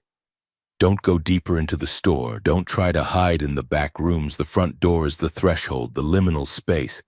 It's the hardest place for it to fully manifest. Do you understand? I understand. She left, and the storm swallowed her taillights within seconds. By 10 p.m., the world outside had disappeared. Not just darkness, but complete whiteout. Snow falling so thick and fast that the streetlights were just vague orange smudges in a wall of white. The wind screamed around the building, finding every gap and crack, making the old structure groan like a ship in a gale. At 10:52 p.m., the power failed. This time, even the emergency lights didn't come on. The battery backup was dead, or the storm had damaged something, or the building had simply decided that tonight would be conducted in authentic darkness. I lit the emergency candles and pulled out my flashlight, creating a small island of light at the counter. At 11:00 p.m., I locked the front door, though it felt ceremonial. No one was coming to knock tonight. No one could even reach the building through the drifts. At 11:34 p.m., the store began to change. It started with sounds, footsteps in multiple aisles simultaneously. History, horror, self-help, children's, all walking in rhythm, all browsing, all impossibly present. Then the whisper of pages turning, dozens of books being read at once, a susurrus that rose and fell like breathing. The temperature dropped fast enough that I could watch my breath cloud. The candle flames bent horizontal in a wind that shouldn't exist inside a closed building. I kept my position at the counter, flashlights sweeping across the store, trying to maintain visual confirmation that the aisles were still where they should be, that the mezzanine above wasn't doing anything geometrically impossible. But the darkness was different tonight. Thicker. My flashlight beam seemed to stop after 10 feet, as if the darkness past that point was solid, resistant to illumination. At 12:17 a.m., the computer terminal turned on. Not the whole system, just the monitor, glowing pale blue in the darkness. No tower running, no power to the building, just the screen illuminating itself with impossible electricity. The inventory software loaded itself, scrolling through entries. Then the catalog changed. Instead of book titles, the screen showed entries I'd never seen. The Clerk Who Stayed After Hours genre, horror, tragedy status in progress. Current Chapter 7 of 9, The Girl Who Broke Rule 3 genre, gothic status, archived. Last modified 1991 Ava Carter, 10 p.m. 6 a.m. Genre undefined status, in progress current Chapter 7 of. Below my entry a prompt appeared. Scan barcode to confirm inventory status. A barcode scanner sat next to the monitor, its red light blinking expectantly. I didn't touch it. The footsteps grew louder, closer. I turned slowly, keeping my back to the counter. Flashlight cutting arcs through the dark. Figures stood in the aisles. Not solid, not quite visible, but present enough that my flashlight caught them. Shadows shaped like people, standing too still, facing the shelves as if reading. There were 6, maybe 8 positioned throughout the store like customers frozen mid-browse. As I watched, one of them moved, a slow turn of the head toward me, features indistinct but definitely looking, definitely aware. The overhead speakers crackled to life, producing sound with no power source. Instead of the usual jazz, they broadcast whispers. Dozens of voices reading aloud in unison, snippets from different books bleeding into each other. Walked through the narrow aisles where words wait like predators. Chapter 7, in which she realizes the shelves have no end. The protagonist, unable to leave, accepts her role in the store that remembers everyone who ever worked between its. I pressed my hands over my ears, but the whispers didn't come from the speakers. They came from everywhere, from the walls, from inside my own skull. The monitor refreshed again. New arrivals, awaiting catalog. A list appeared. Ava Carter's sister, voice recording Ava Carter's childhood home. Architectural memory, Ava Carter's first love. Archived correspondence, Ava Carter. Biographical entry. Incomplete, scan to finalize. The barcode scanner's light blinked faster. The figures in the aisles began to move, stepping closer, their movements synchronized like a choreographed dance. They weren't walking so much as flowing, gliding through spaces that shouldn't connect, appearing closer with each position shift. Rule 7. If you see a customer browsing after 1:30 a.m., ask them politely to leave. But there were too many, and they weren't browsing. They were advancing, and the clock I noticed had stopped at 12:47. Time wasn't progressing normally. The mezzanine railing creaked, and I looked up. More figures stood along the balcony, leaning over the railing, watching. One of them might have been David Crane, the right height, the right general build for the photo I'd seen in his journal. Another might have been Sarah Locke or Miriam Hollis or any of the other employees who'd stayed too long or understood too much. They were cataloged here, stored, shelved like books, accessible when the building needed to reference their narratives. The store was trying to finish my story, to scan me, catalog me, add me permanently to its collection so I could be read and reread, manifested during power outages and storms, Another shadow customer browsing eternally through the stacks. Scan required to process inventory. The prompt on the monitor pulsed. Mrs. Delacourt's voice echoed in my memory. The front door is the threshold. It's the hardest place for it to fully manifest. But between me and the front door were the figures, the shadow customers, the archived employees. At least a dozen now, forming a loose semicircle that tightened with each passing second.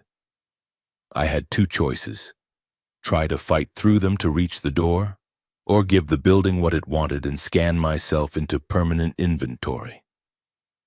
Then I remembered something else, something David had written in his journal. This building feeds on attention and repetition. Once you start treating it like a story, you're in it. The store wanted me to participate in its narrative, to play the protagonist trying to escape, or the doomed employee accepting her fate, or the final girl survivor barely making it to dawn.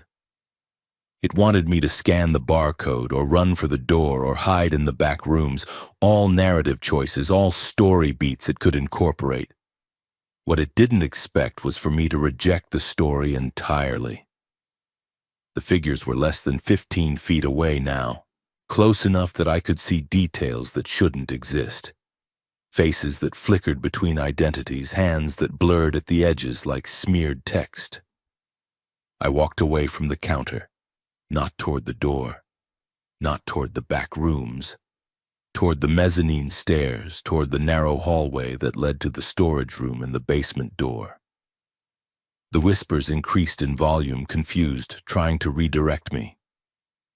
The protagonist realizes her mistake, returns to the safety of, makes her final stand at. I ignored them. The hallway was pitch black, my flashlight cutting a tunnel through darkness that felt actively resistant. The storage room door was closed but unlocked. I passed it. The basement door stood at the end of the hall, deadbolt in place, sealed like it had been for decades. I knew from David's journal, from Mrs. Delacourt's warnings, from every horror story ever told, that opening this door was the worst possible choice. That whatever was down there was the source, the core, the thing that had made this building conscious in the first place. But the store's narrative expected me to avoid it, expected me to fear it. So I pulled the deadbolt. The door swung open on silent hinges. Below, stairs descended into absolute darkness. Not the darkness of an unlit space, but the darkness of negation, of an absence so complete it seemed to pull at light itself. I could hear breathing. Slow, patient, vast.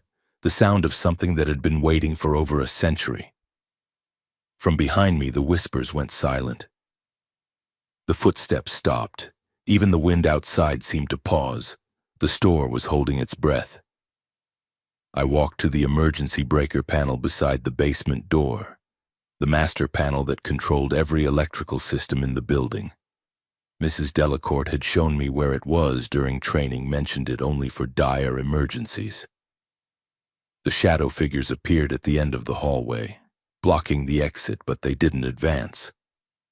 They stood frozen, watching, uncertain for the first time since I'd known this place was aware. I raised my flashlight, found the main breakers and began flipping them off. Not on, off. Every circuit, every backup system, every emergency light.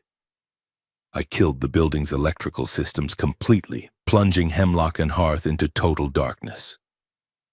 For 3 seconds, nothing existed. No light, no sound, no sense of up or down or the floor beneath my feet, just void. Then movement in that void, the sound of pages turning, thousands of them all at once, wind that wasn't wind rushing past me with the force of words being read at incredible speed. Hot breath on the back of my neck that smelled like old paper and ink. Something vast moved in the darkness and I felt it brush past me. Not physical exactly, but present. A thing made of story and repetition and accumulated narrative weight, so close I could have reached out and touched its pages. It could have taken me then, could have filed me away in whatever space, Between spaces, it kept its incomplete stories. But I'd rejected the narrative, walked toward the threat instead of away, shut off the systems that let it manifest visually, reducing everything to pure potential. Pure darkness where all stories existed simultaneously and therefore none existed completely. I'd made myself illegible. The breathing in the darkness faded, the wind that wasn't wind settled. The sense of vast presence receded, pulling back into whatever basement space housed it. And then, gradually, impossibly light. Not from the electrical systems, those were dead. But the weak gray light of approaching dawn leaking through the frosted front windows, diluting the darkness inch by inch. The shadow figures were gone. The monitor was dark. The store was just a store again, cold, damaged by the storm, filled with books that were just books and shelves that were just wood. I stood in the hallway for a long time, waiting for my hands to stop shaking. The storm had blown itself out by dawn, leaving Ashford under 3 feet of snow and a sky so blue it hurt to look at. The town plow didn't reach our street until almost 10 a.m., carving a single narrow channel through drifts that had buried parked cars and first-floor windows. Mrs. Delacourt arrived at 10:47, struggling through the piled snow with a thermos of coffee and an expression that cycled between relief and resignation. She found me sitting on the floor behind the counter, wrapped in my coat, surrounded by dead candles and the faint smell of ozone that lingered after the building's electrical systems had been killed and forcibly restarted. She didn't ask what happened. She looked at the dark monitor, at the basement door hanging open at the end of the back hallway, at the breaker panel with every switch in the off position. And she understood. "You turned it off," she said finally. "I killed the power, completely made it so dark that even it couldn't see. And then it touched me, or moved past me, or considered taking me." I looked up at her, exhausted in a way that had nothing to do with lack of sleep. But I'd broken the story, gone off script, made myself into a character it couldn't parse. So it let me go. Mrs. Delacourt set down her thermos and moved slowly through the store, checking sections, running her hand along shelves like she was reading Braille. In the increasing daylight, everything looked aggressively normal. Just an old bookstore after a rough night, nothing sinister, nothing aware. But we both knew better. "The building will need repairs," she said eventually. "The electrical system sustained damage during the surge. Some of the inventory will need to be reshelved. The basement door," she paused, "should be locked, always locked. I didn't go down. I know. If you had, you wouldn't be here." She returned to the counter, picked up her thermos, and poured coffee into the lid cup with practiced precision. "Ava, what you did last night was either very brave or very foolish, and I'm not sure which interpretation concerns me more. I couldn't let it finish the story, couldn't let it scan me into inventory.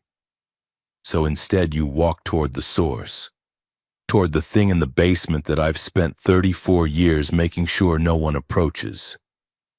She handed me the coffee. It was still hot, tasted like chicory and honey and normal mornings when bookstores were just places that sold books. "You rejected the narrative it was trying to write, which is the most dangerous thing you can do. Because now it knows you're not just another employee following rules. You're someone who understands the architecture well enough to sabotage it. Is that bad? I don't know yet." She sank into one of the reading chairs, looking older than I'd ever seen her. Small and tired and carrying weight no one should have to carry. People who sabotage it either escape permanently or become so deeply entangled they can never leave. David thought he could understand it and stay safe. He was wrong. But you're not trying to understand. You're trying to fight. I'm trying to survive. Yes. And survival might be enough. She finished her coffee, set the cup aside. I'm giving you a week off, paid. You need distance from this place, and it needs time to process what happened, to recalibrate. When you come back, if you come back, things will be different. Different how? It will either accept that you're a character it can't control and settle into a wary coexistence, or it will escalate, try harder to incorporate you, become more aggressive in its attempts to finish your story. She stood, collecting her thermos. The week will tell me which path it's choosing. The building talks in its way, through patterns, through which books fall, through what appears in the catalog. I'll watch, I'll listen, and I'll let you know if it's safe to return. She left me sitting there in the morning light, surrounded by books and silence and the lingering sense that I'd won a battle but had no idea about the war. I slept for 16 hours straight when I got home. Dreamless, absolute sleep that felt like my consciousness had simply shut down for maintenance. When I woke, it was Wednesday afternoon and my phone had 12 texts from Liam. Are you okay? Heard the storm was bad. Mrs. D said you're taking time off. Ava, seriously, are you okay? I responded, I'm fine, just tired. Storm was intense. His reply came immediately. Can I see you? Coffee at the diner? 20 minutes later, I sat across from him in a booth by the window, watching him try to figure out how to ask what he wanted to ask. Finally, he just said it. You went into the basement, didn't you? No, just to the door. Jesus Christ, Ava. He ran his hands through his hair, a gesture of pure anxiety. Do you have any idea what Mrs. Delacourt says is down there? What David wrote about? I didn't go in, I needed to make a point, to the building, that I wasn't following its script. Liam stared at me like I'd announced I'd decided to take up base jumping without a parachute. You made a point, to a building, by approaching the one space everyone who's ever worked there agrees should never be opened. It worked. This time. It worked this time. Ava, you can't... He stopped, lowered his voice as the waitress passed with a coffee pot. You can't treat this like something you can outwit. It's not a puzzle. It's not a story with rules you can exploit. It's something old and strange and fundamentally other, and the only reason anyone survives working there is by staying small and uninteresting and beneath its notice. Well, I'm not beneath its notice anymore, so I need to find another strategy. The strategy is quit. The strategy is get the hell out of Ashford and never think about that bookstore again. I sipped my coffee, which was terrible but hot and real and from the diner where nothing supernatural had ever happened. I can't. Why not? Because Mrs. Delacourt had said I'd passed the threshold. Because I'd read David's journal and seen my own future illustrated in a children's book. Because the store knew my sister's voice, my childhood home, the shape of my first heartbreak. Because I'd touched something in the darkness that was made of story and symbol and accumulated words. And it had touched me back. Because I wasn't sure anymore where Ava the person ended and Ava the character began. Because I need the money, I lied. Liam didn't believe me, but he let it drop. We finished our coffee, talked about safe things, his thesis, the weather, whether the diner's pie had gotten worse or we'd just gotten older. And parted with a hug that lasted slightly too long, like he was afraid he wouldn't see me again. Maybe he was right to be afraid. The week passed slowly. I wrote, or tried to, opened my novel document and stared at the protagonist who discovered her apartment was haunted and couldn't figure out how to make the story feel true anymore. I knew too much now about how real hauntings worked. They weren't dramatic or cinematic. They were bureaucratic, procedural, exhausting. They wore you down through repetition and small violations until you couldn't remember what normal had felt like. On Friday, Mrs. Delacourt called. The building has decided, she said without preamble. It's calm, quieter than it's been in months. Some of the books that were in the storage room have reshelved themselves in general inventory, which hasn't happened in 15 years. The basement door is locked again, though I didn't lock it. It sealed itself. Is that good? I think it's acceptance. I think you scared it, Ava. Reminded it that stories can be interrupted, that protagonists can refuse their roles. It's not used to that. It's used to completing narratives, filing them away, moving to the next one. A pause. When you come back, if you come back, I think it will leave you alone. Mostly. It will test you occasionally, but it won't try to catalog you again. You've become illegible, and illegible things can't be shelved properly. What does that make me? If I'm not an employee who follows rules and I'm not a character in its story, a witness perhaps, someone who's seen it clearly and survived, that's rare enough to be valuable. Rare enough that it might want to keep you around just to see what you do next. She gave me the weekend to decide, said to call Sunday night if I wanted my shifts back. I spent Saturday reading David's journal again, cover to cover, looking for warnings I'd missed. The final entry still gave me chills. Understanding makes you complicit. Ignorance might keep you alive. But I'd gone past understanding into something else. Confrontation, rejection, survival not through following rules but through breaking the script entirely. Sunday night I called. I'll be back Tuesday, I told Mrs. Delacourt. Good, she said and hung up. My first shift back was anticlimactic. The store was just a store. Books on shelves, creaky floors, radiators that hissed. I followed the rules out of habit more than fear, locked the door at 11, didn't investigate the footsteps in history at 12:34.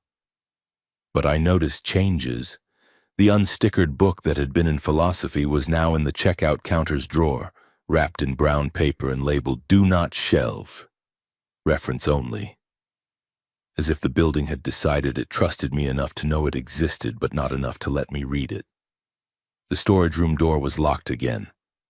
But the key I'd found was still in my pocket.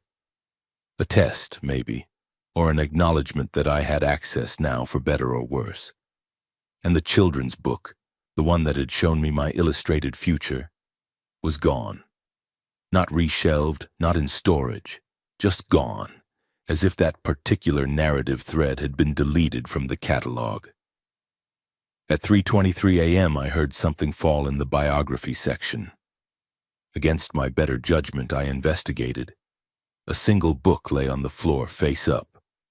A Local History of Ashford, published in 1967. It was open to a chapter about the town's oldest buildings.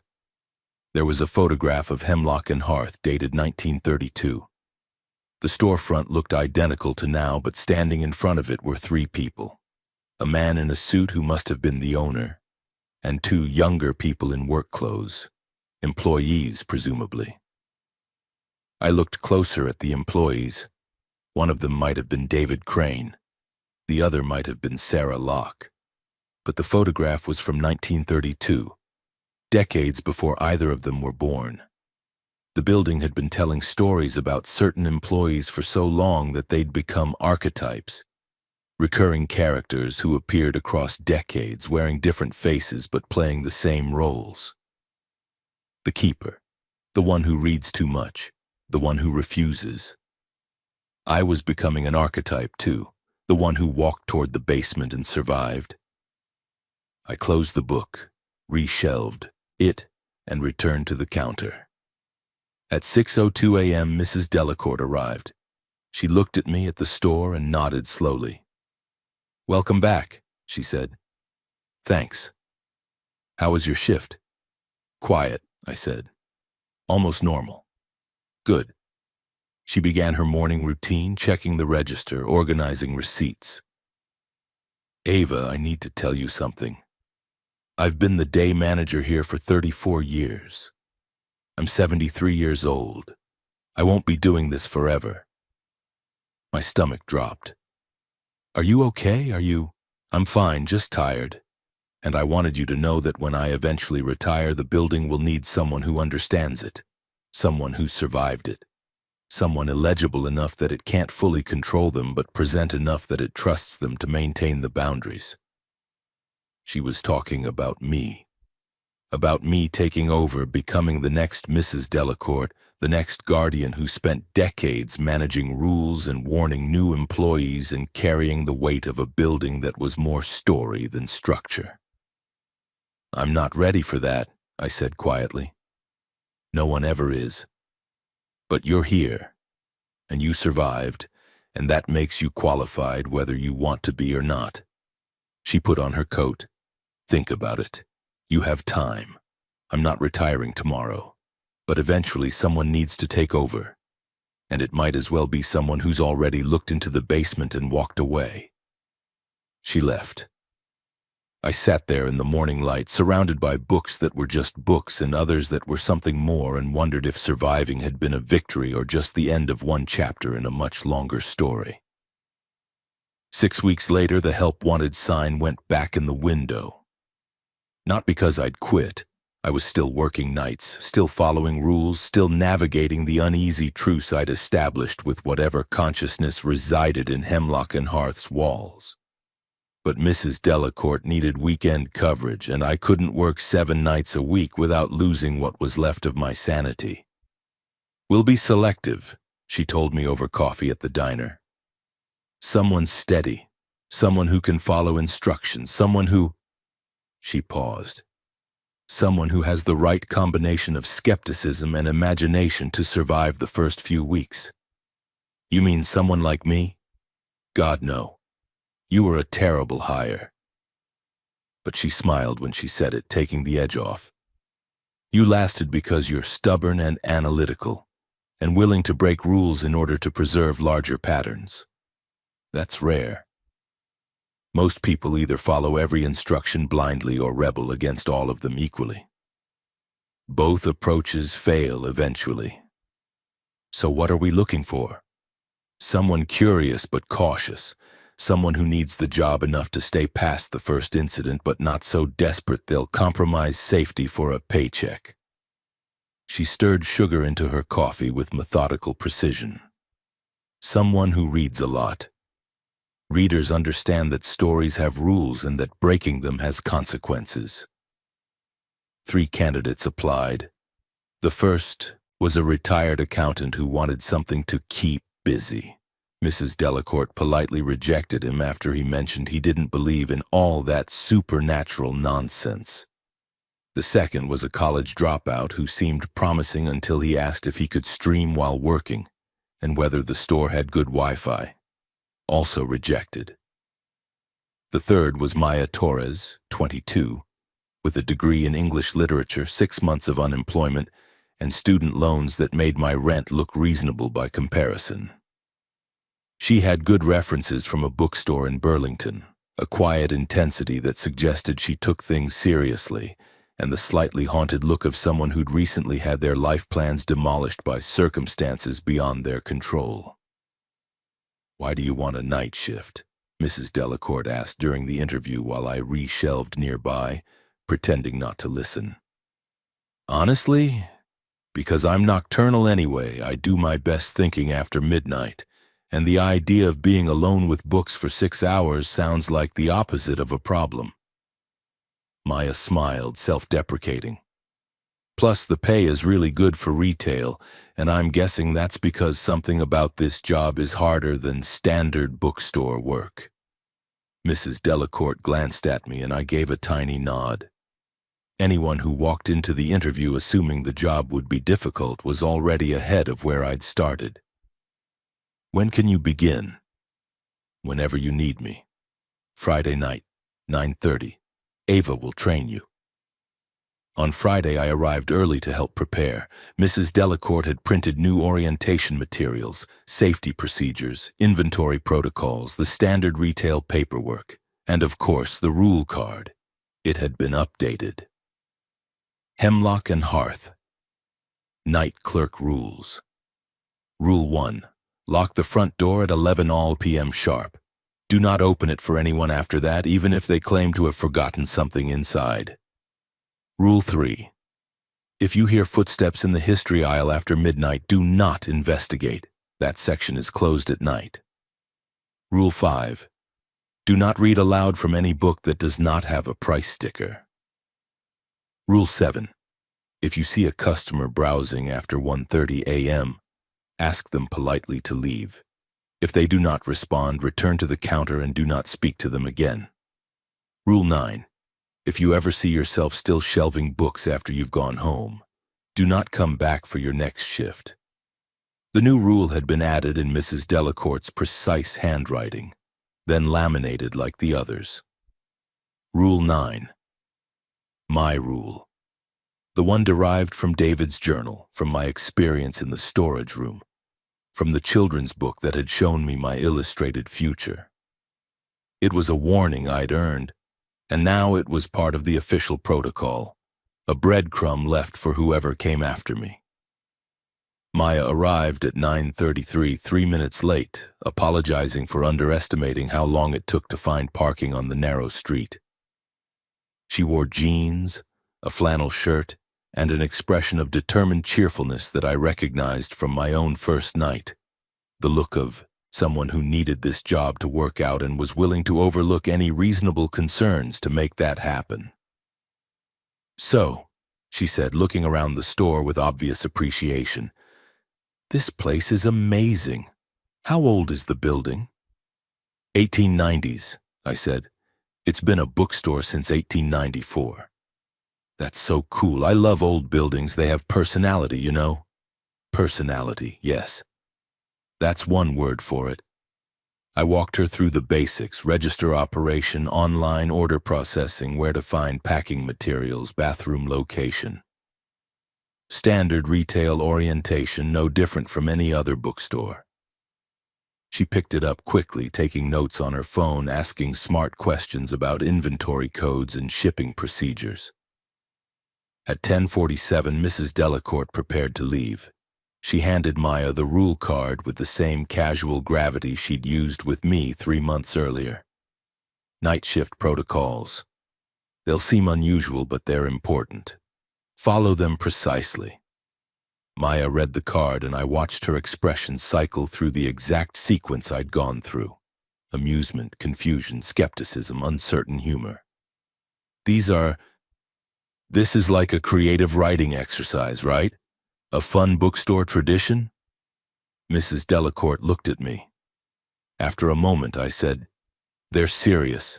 Follow them exactly, especially in the first few weeks. Don't improvise, don't test them, don't assume they're metaphorical.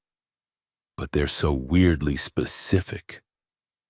If you see yourself shelving books, how would that even—" She stopped, noticing our expressions. "Wait, you're not kidding." "No. But that doesn't make sense. These are instructions for, what, ghosts? Parallel dimensions?"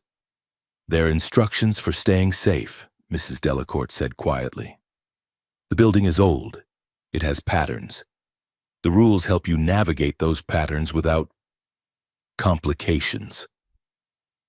Maya looked at the card again, then at the store, then back at us. I could see the decision happening in real time. Treat this like hazing and risk offending her new employers, or play along and risk feeling foolish.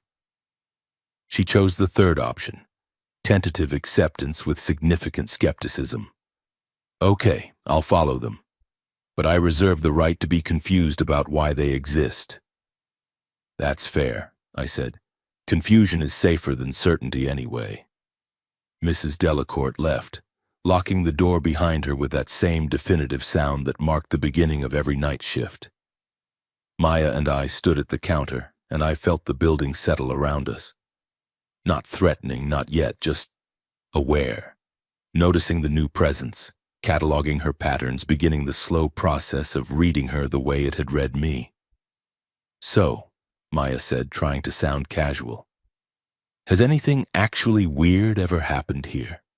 Or are the rules just like atmospheric?" I thought about the figure at the door with no footprints, The footsteps in history that multiplied when Liam read from the unstickered book. Rachel's voice in the biography section, perfect and wrong. The shadow customers during the storm, the illustrated version of myself. The thing in the basement that breathed like a sleeping dragon made of pages. Things happen, I said carefully. Usually they're manageable if you follow protocols. The rules exist because they work, not because they're decorative. That's deeply unsettling as an answer. Yeah. We worked in companionable silence for a while. I showed her how to process online orders, where to find the packing materials and the system for recording inventory adjustments. Normal work helped establish normalcy, a baseline against which the abnormal could eventually be measured. At 11 p.m. I had Maya lock the front door. She turned the deadbolt with a solid click, and I saw her glance at Rule 1 on the laminated card. Do people actually knock after 11? Sometimes. And we just don't let them in, even if they seem like they legitimately forgot something? Especially then. She wanted to ask more, but something in my tone suggested the topic was closed. Instead, she returned to the counter and pulled out a book from her bag. A collection of Shirley Jackson stories, appropriately enough. Is it okay if I read between tasks? That's what I do. The next 2 hours passed quietly. Maya read, occasionally looking up to watch the store with the hypervigilance of someone in a new environment. I processed orders and tried not to telegraph my own tension. The building was too quiet, too settled, and in my experience, that meant it was planning something. At 12:19 a.m., I heard it. Footsteps in the history aisle. Measured, unhurried, accompanied by the faint sound of books being moved. Maya heard it too. She set down her book, head tilted, listening. Is someone else here? No. But I hear... She started to stand. Rule 3, I said quickly. Don't investigate the history aisle after midnight. That doesn't make sense. If someone got locked in, no one got locked in. The store was empty when we locked up. I kept my voice level, authoritative, the way Mrs. Delacourt had with me. That section is closed at night. The sounds you're hearing are not something you need to investigate. Maya stared at me, trying to decide if I was serious. The footsteps continued, clear and distinct, now joined by what sounded like pages turning. Ava, I'm not trying to be difficult, but I can hear someone back there. If this is some kind of test, it's not a test. It's the building. It makes sounds. Follow the rule and stay at the counter. For a long moment, I thought she might ignore me. Might walk back to history to prove that nothing supernatural existed, that the sounds were just pipes or wind or some mundane explanation. The same impulse that had driven Liam to read from the unstickered book, the same curiosity that had led me to the storage room. But then she looked at the rule card, at the specific wording, do not investigate, and something in her expression shifted. Not acceptance exactly, but a decision to defer judgment. Okay, she said quietly, sitting back down. I'm staying at the counter. The footsteps continued for another 7 minutes, then stopped abruptly mid-step as if someone had simply turned off the recording. The silence afterward felt heavier than the sounds had been. Maya didn't pick up her book again. She sat very still, hands folded on the counter, breathing carefully. That wasn't pipes. No. And you're not going to explain what it was. I can't. I don't fully understand it myself. I looked at her directly, trying to find the words Mrs. Delacourt had never quite given me. This building has been here a long time. It's accumulated patterns, echoes. Things that repeat because they've been repeated so many times they've worn grooves into reality. The rules help you avoid engaging with those patterns. Engaging makes them stronger, makes them notice you, makes them... I stopped, realizing I was already saying too much. Makes them what? makes them interested in including you. Maya was quiet for a long time. Then, I really need this job. I know. But I also really don't want to be included in whatever that was. Then follow the rules. Exactly. Don't test them, don't try to understand them, don't treat them like suggestions. They're the accumulated wisdom of everyone who's survived working nights here. She nodded slowly, picked up her book, then set it down again without opening it. Can I ask you something? Have you ever broken the rules?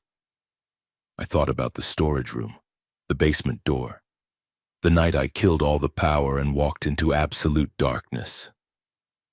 Yes. What happened? I survived, but I don't recommend it. I pulled out my phone, checking the time, 12:41 a.m. Still 5 hours until dawn. The building rewards consistency and punishes curiosity. As long as you're predictable, as long as you follow the protocols, it mostly leaves you alone. Start deviating, start investigating, and it interprets that as interest, as permission to get closer. Permission to do what? To read you. To learn what matters to you, your fears, your attachments, the people you love, and once it knows those things, it can use them. Maya's face had gone pale. Use them how? To make you participate, to pull you deeper into whatever story it's telling. I gestured around the store. Every book here is a narrative, thousands of them, all stored in the same space, all bleeding into each other over decades. The building doesn't just house stories anymore, it's become one. And stories need characters. And the rules keep you from becoming a character. They keep you from becoming a major character. You're still in the story, everyone who works here is. But your background, a minor role. Someone who walks through a scene and exits without affecting the plot. That's survivable. She picked up the rule card again, reading each entry with new focus. When she reached Rule 9, she stopped. If you see yourself still shelving books after you've gone home, don't come back for your next shift. That's the newest one. Did someone see themselves like a doppelganger? Several people over the years. It's a sign that the building has cataloged you so completely it can manifest a copy. A version of you that exists in its narrative independent of your physical presence. I watched her process this. If that happens, it means you've been here too long, become too entangled. The you that shows up for shifts and the you that exists in the store's story have started to separate. That's insane. Yes, but you believe it. I've seen things that removed belief from the equation. Now I just operate on evidence and survival protocols. Maya set the card down carefully as it might bite her. How long have you worked here? 3 months. And in 3 months you've seen enough to believe in... What? Ghosts? Hauntings? I don't know what to call it. The building isn't exactly haunted in the traditional sense. It's more like it's saturated with narrative potential. So many stories have been told, read, and stored here that the boundary between fiction and reality has gotten thin. I paused, trying to find an analogy she might accept. You know how a word stops making sense if you repeat it too many times? How did it become just sounds, disconnected from meaning? Semantic satiation. Right, this is the opposite. The building has repeated story patterns so many times that they've gained too much meaning. They've become more real than they should be, started manifesting independent of their source texts. Maya looked around the store, at the crooked aisles, the overstuffed shelves, the mezzanine balcony overlooking everything. Why would Mrs. Delacourt keep this place open? If it's dangerous, someone has to manage it. If the building were empty, if no one maintained the boundaries and updated the rules, it would get worse. The patterns would grow stronger, start reaching beyond the building itself. I'd never articulated this before, but saying it aloud made a horrible kind of sense. Mrs. Delacourt isn't running a bookstore anymore. She's running containment. And people like us, we're not really employees. We're wardens. Yeah. The word hung in the air between us, heavy with implication. At 1:47 a.m., Maya went to the bathroom. While she was gone, a book fell from the shelf in the children's section, a soft thump that echoed in the quiet store. I walked back to check, flashlight in hand, moving carefully through the narrow aisles. The book lay face up on the floor, a picture book I'd never seen before, though I'd shelved this section a dozen times. The cover showed a drawing of a young woman with dark hair and brown skin standing in a bookstore, looking confused. The woman looked remarkably like Maya. I picked up the book carefully, feeling that familiar cold certainty in my stomach. The title read, "The Girl Who Asked Too Many Questions." No author listed, no publication date, no price sticker. I flipped to the first page. The illustration showed the same bookstore interior I'd seen before, the one that looked disturbingly like Hemlock and Hearth. The young woman stood at the counter reading a card. The text below said, "Maya thought the rules were silly. She was smart and curious and smart. Curious people always need to understand why. But some rules exist not to explain the world, but to keep you from being explained by it." I turned the page. The illustration showed the woman walking down an aisle toward distant shadows. The text read, "On her first night, Maya heard footsteps where no footsteps should be." I should investigate, she thought. I should prove there's nothing to fear. The next page showed the woman closer to the shadows, which had begun to take shape, multiple figures watching. But the store doesn't fear investigation. It welcomes it. It invites you deeper, shows you more until you've seen so much you can't unsee it. Until you've become part of what you were trying to understand. I closed the book quickly, fighting the urge to read to the end, to see how Maya's story concluded in the building's narrative. Because reading it might make it true, might cement that particular plot thread, might give the building permission to treat Maya exactly how it had treated the illustrated version. Behind me, I heard the bathroom door open, Maya returning. I had maybe 10 seconds to decide, hide the book, pretend I hadn't seen it, maintain the illusion that she was safe if she just followed the rules, or show her exactly how much danger she was in, how the building had already started cataloging her, writing her into its collection. The truth might scare her into quitting, but lies would get her trapped. I turned as she approached, the book still in my hands. "What's that?" she asked. "Something you need to see." I showed her the cover first, watched her expression shift from curiosity to confusion to dawning horror as she recognized herself in the illustration. That looks like me. It's you, or a version of you the building is writing." I opened to the first page, let her read the text. "This appeared tonight. While you were in the bathroom, the store is already trying to decide what kind of character you'll be." Maya's hands shook as she turned the pages, reading ahead to illustrations I'd deliberately avoided. I watched her face as she saw herself drawn deeper into the store, saw the shadows gaining definition. Saw herself, in the final illustration, standing at a shelf with her hand on a book, while her reflection in a nearby window showed someone else entirely.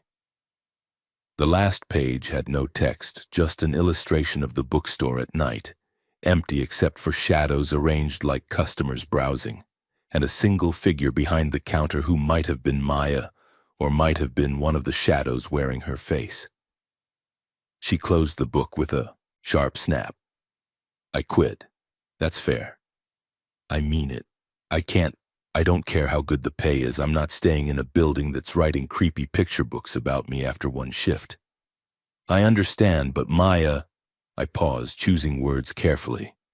"You should wait until morning. Leave when Mrs. Delacourt arrives, when it's daylight, when the building is dormant. Leaving in the middle of the night, especially after seeing this. You think something will happen if I leave now. I think the building interprets abrupt departures as part of the story. The scared protagonist flees into the night. That's a narrative beat it recognizes, and it might try to complete the pattern. As opposed to what? Staying until dawn and then leaving politely? Exactly. Boring endings are safer. If you finish your shift, collect your pay, and quit professionally, you're just an employee who didn't work out. Forgettable. But if you run, I gestured at the book, you become the character who tried to escape, and that's a much more interesting story. Maya looked at the front door, at the darkness beyond the frosted windows, at the store that suddenly seemed to have grown larger and more labyrinthine. You're saying I'm trapped here until 6 a.m. I'm saying you're safer here, following the rules until dawn. Then you walk away and never come back, and eventually the building forgets you were anything more than a minor character who appeared for one scene. And if I leave now?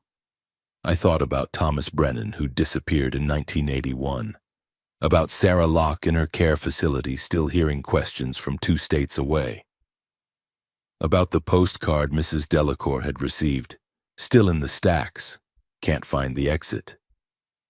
I don't know. But I know that people who make dramatic exits from Hemlock and Hearth don't always make it home. Maya was quiet for a long time, weighing her options, calculating risks with the same analytical intensity she'd brought to learning the inventory system. Finally, she nodded.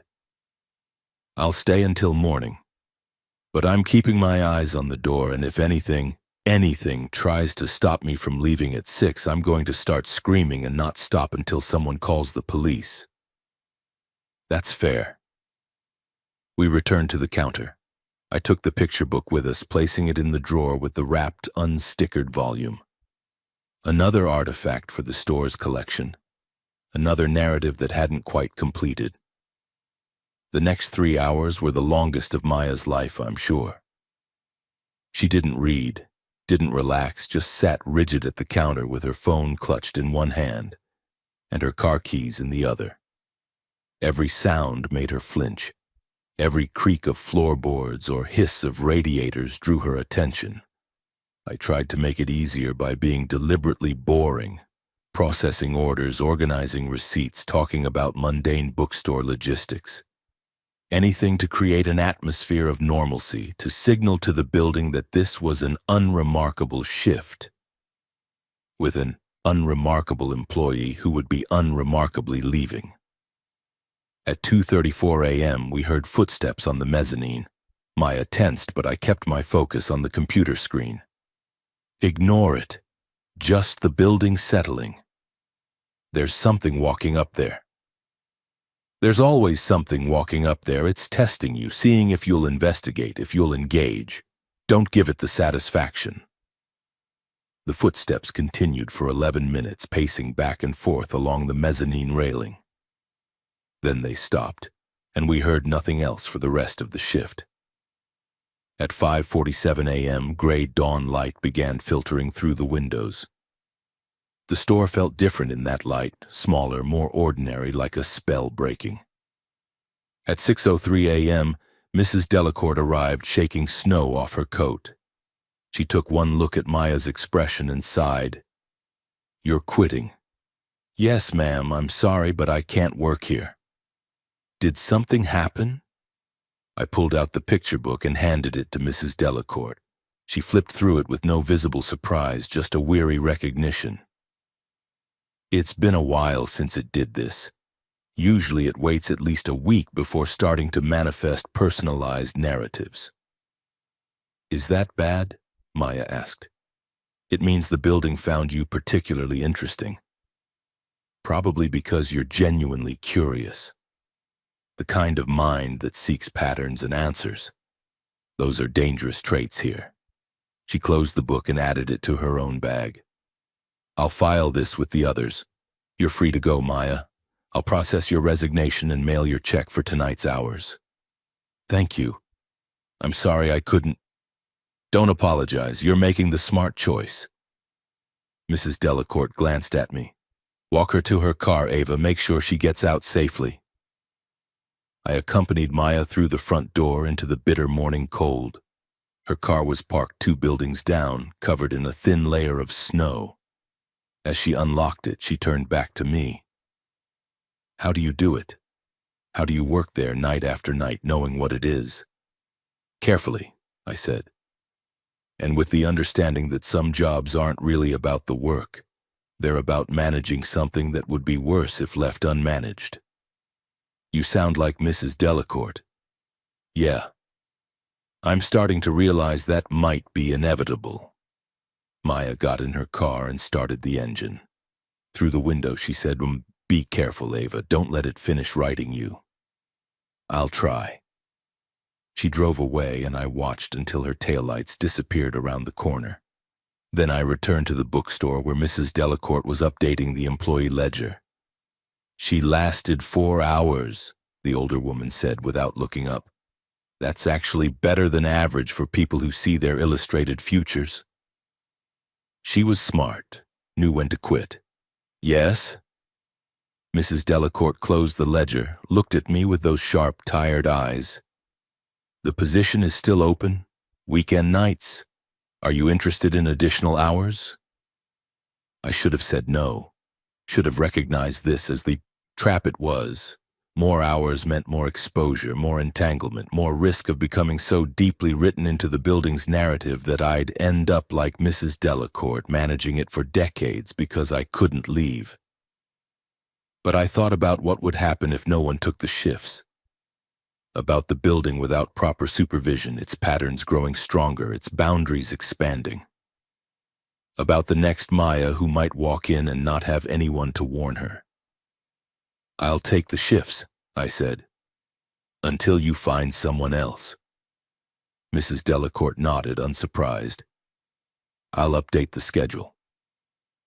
As she prepared to leave, she paused at the door, her hand in that familiar position on the frame, steadying herself against something invisible. Ava, do you know why I really keep this place open? Why I spent 34 years managing something that most people would just burn down and salt the earth? You said someone has to maintain containment. That's true, but it's not the only reason. She looked back at the store, at the crooked aisles and overstuffed shelves and narrow spaces where shadow collected. I keep it open because despite everything, despite the danger and the weirdness and the way it slowly reads everyone who works here, it's still a bookstore. It still connects people with stories. And stories, even dangerous ones, even ones that blur reality's edges, they're necessary. They're how we make sense of the world. Even when the stories start making sense of us? Especially then. She smiled, and for the first time since I'd known her, she looked genuinely at peace. We're all stories in the end, Ava. The question is whether we get to write ourselves or whether we let ourselves be written. You're one of the few people I've met who's fought to keep the pen. Don't lose that. She left. I stood in the doorway watching morning sunlight creep across the floor, illuminating the dust motes that drifted between shelves like suspended words. Somewhere in the history aisle I heard a book fall. Soft, distant, almost gentle.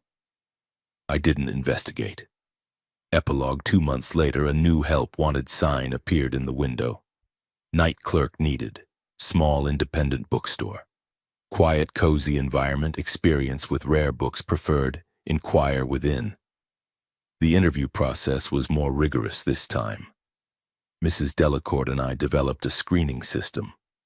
Casual questions that revealed how potential employees dealt with ambiguity, whether they had overly strong needs to understand everything, and whether they could follow instructions they didn't agree with.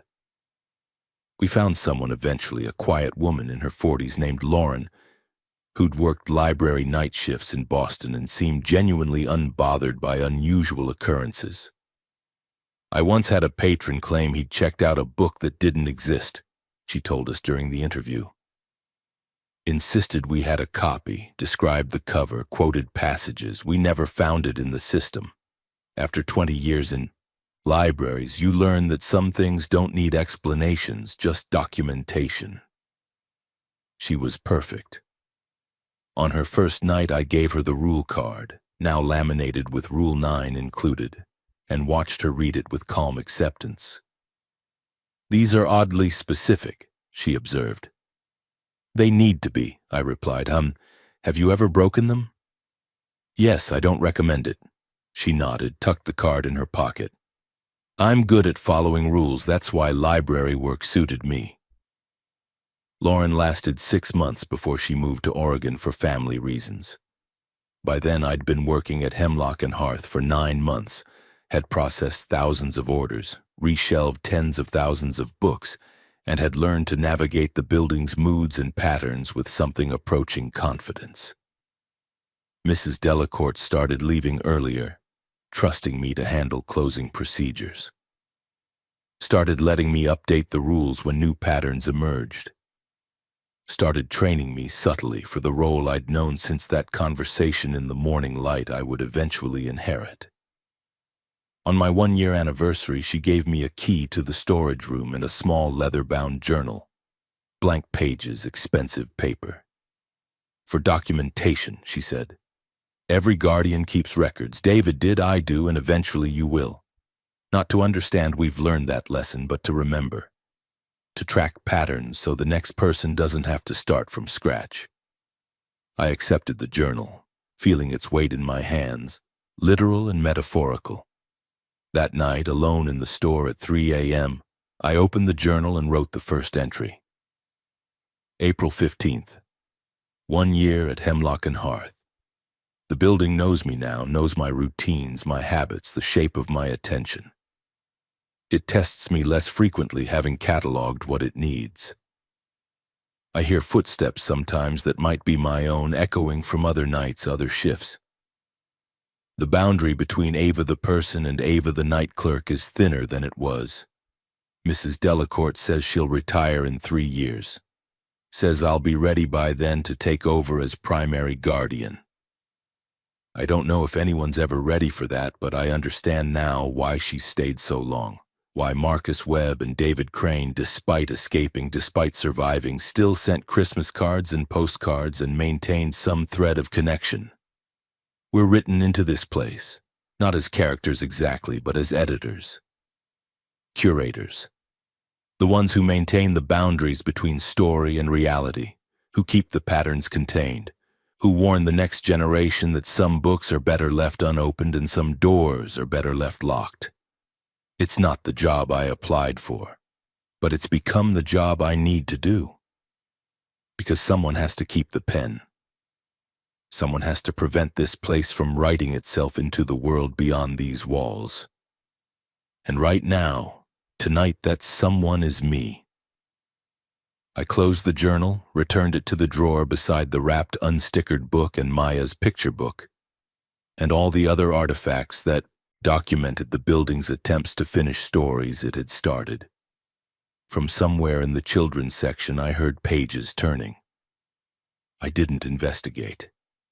Outside, the world continued its normal routines, people sleeping in warm beds, dreaming ordinary dreams, unaware that a few blocks away, in a crooked old bookstore on a narrow brick street, the boundaries between fiction and reality were wearing thin, and someone was standing watch, making sure they didn't dissolve entirely, making sure the stories stayed on their shelves where they belonged, at least until the next shift.